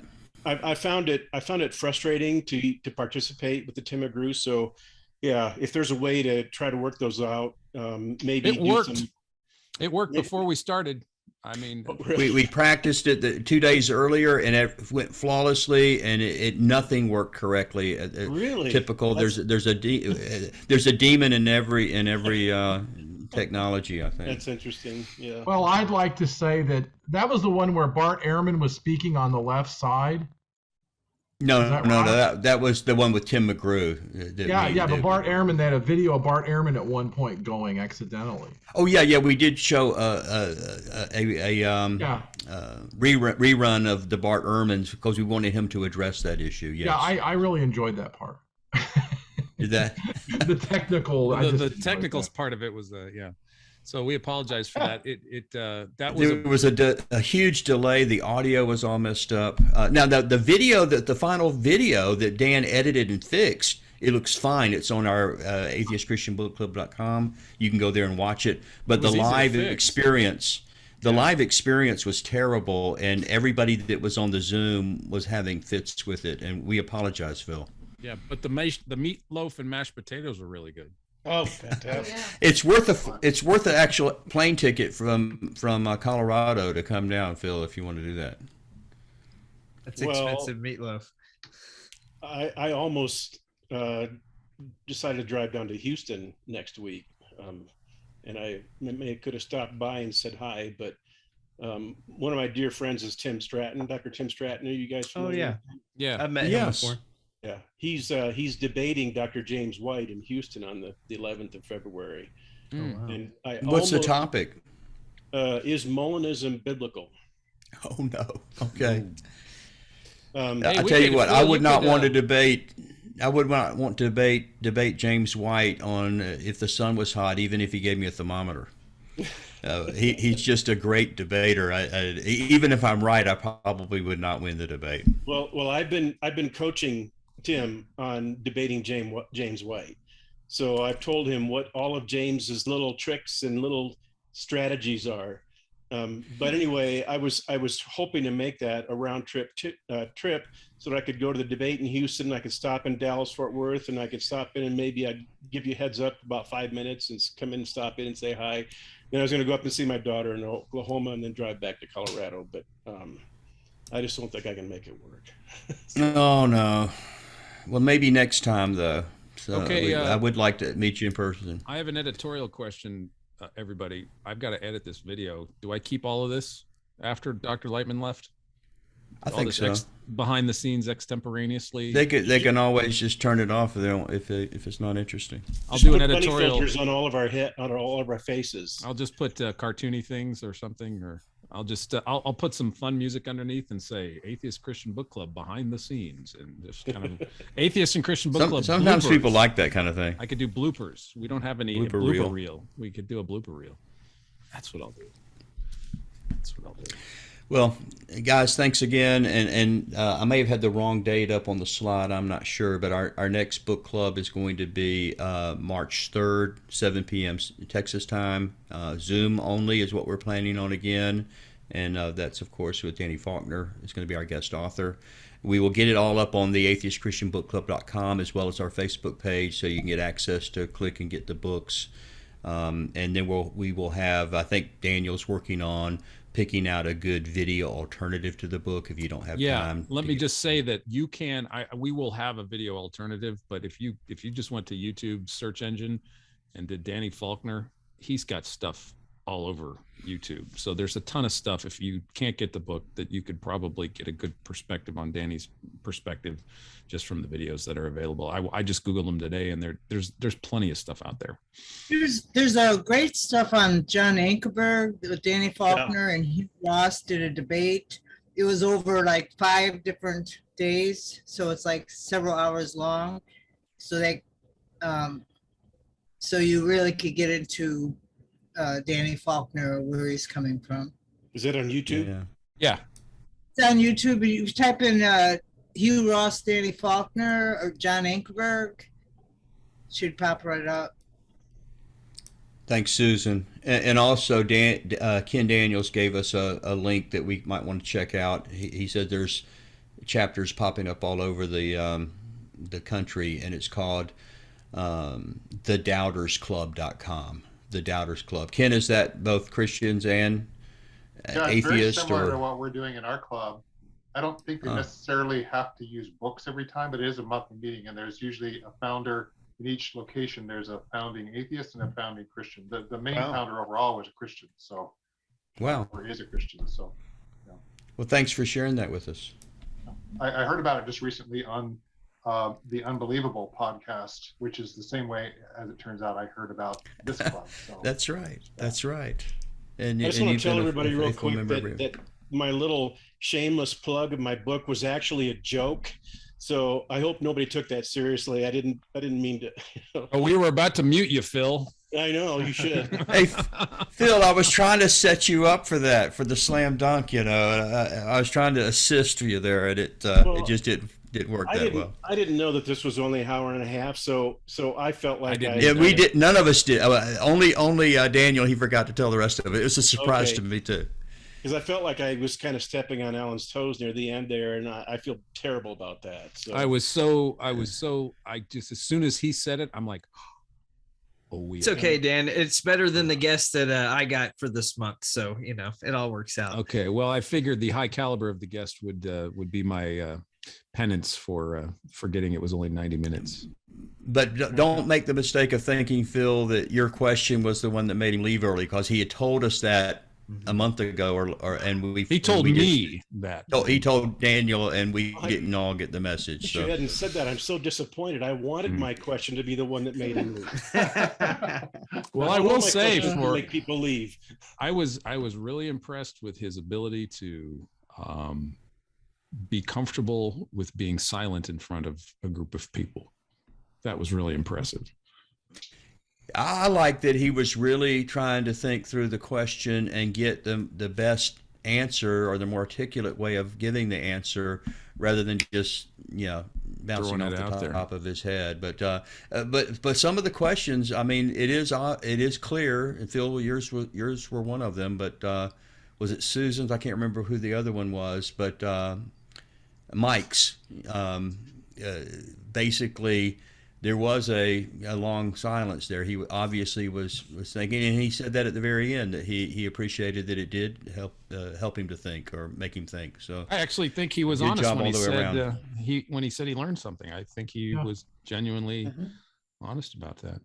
Yeah, full tenured professor to admit that is a miracle. So in case you don't believe in miracles.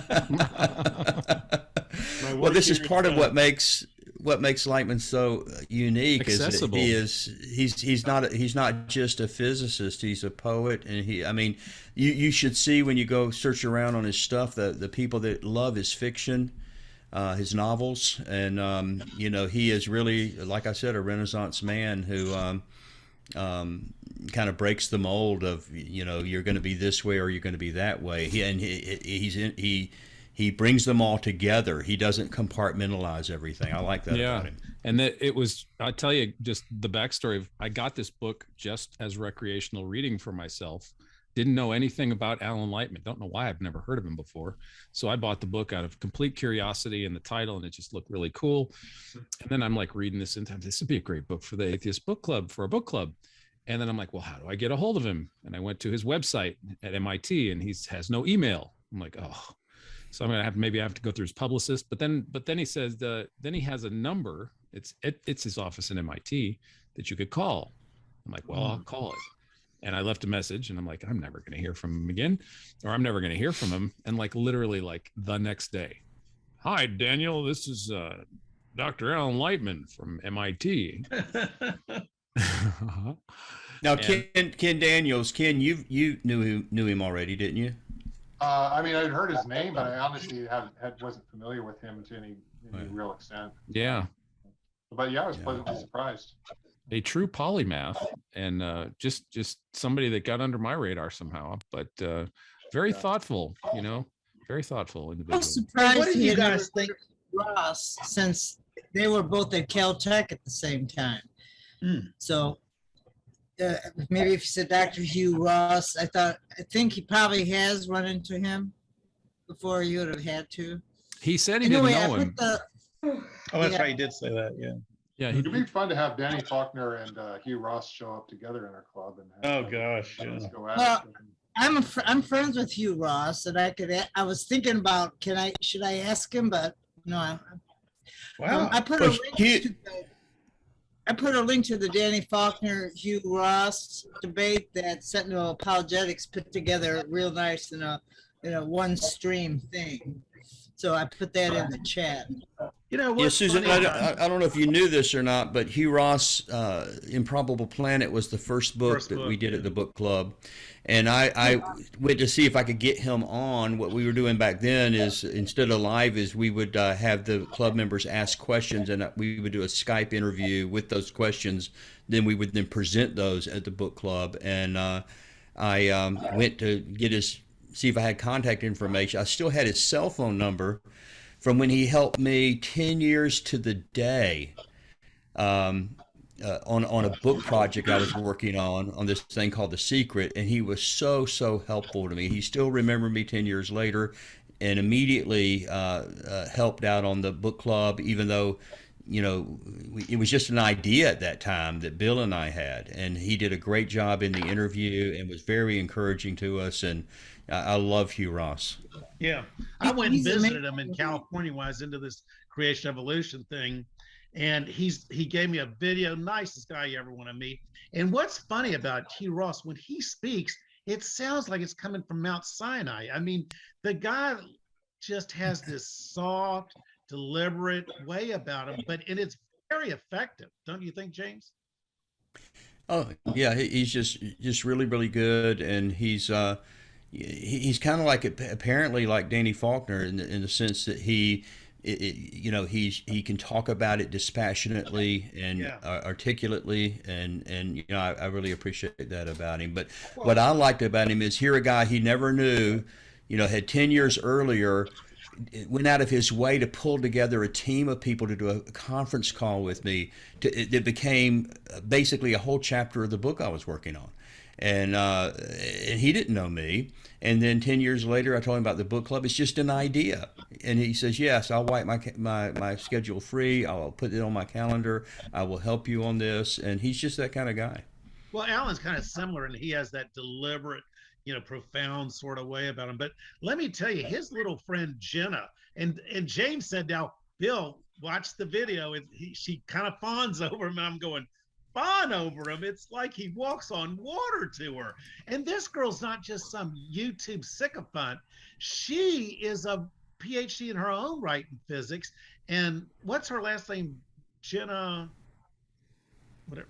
Oh yeah, it's whatever. I want to get her in the club. She wrote a book on black holes, and the girl is the best person I've ever met in explaining very dry scientific stuff in a it's very Jenna Levin, and she's written several books, and she's got some great YouTube stuff. I think she did a Google Talk, maybe a TED Talk. I can't remember. Talk's what we watched, and she just things that I was a little fuzzy on. She just made them crystal clear. She's got a great sense of humor. She's a very beautiful girl, and I mean, the girl just is amazing and very articulate. So, because some of the people we've talked to can like give me an example. Daniel Dennett can just be dry as a rock, but this girl has a personality, and I'd love to get her do her book at the club and get her here. She is amazing. And if What you read book? The comments, they just What book, Bill? it's a really cool title. It's called Black Holes and Black Hole Blues, that one? something like that. Yeah, she's very catchy. There's another one that she's written. I mean, I just see that's the neat thing, Daniel, is I'm so glad you turned me on to Alan, because when you turned me on to Alan, I looked at Jenna Levine, and I went, oh my God, this girl is cool as heck. So, one thing leads to the other. And that's why I used to be in the Young Earth, Old Earth and I spent hours on this. And what's cool is you go and you look at Old Earth, and you look at radiometric dating, then you look at isotopes. And so you learn so much with this stuff, this Young Earth, Old Earth thing. And then when I came to friggin' Dallas, all they wanted to talk about was Jesus and Calvinism. I went, oh, well, I just wasted 10 years, What's Jana's what is her stance Jenna. on God? Is she an atheist, agnostic? I don't know. From that Harvard bookstore video, it seemed like she was certainly open to spiritual things, and but she talked to Alan about, is there people are looking for an answer to religiosity. In other words, an escape from it, or a rebuttal to it, maybe be a better way of saying it. So I'm assuming that she's probably agnostic, but again, it really doesn't matter, atheist or agnostic. She would be great at the club.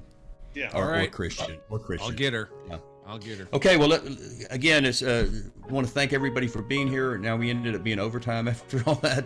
But anyway, thanks so much for being part of the Atheist and Christian Book Club. Hope to see you again for the next club meeting.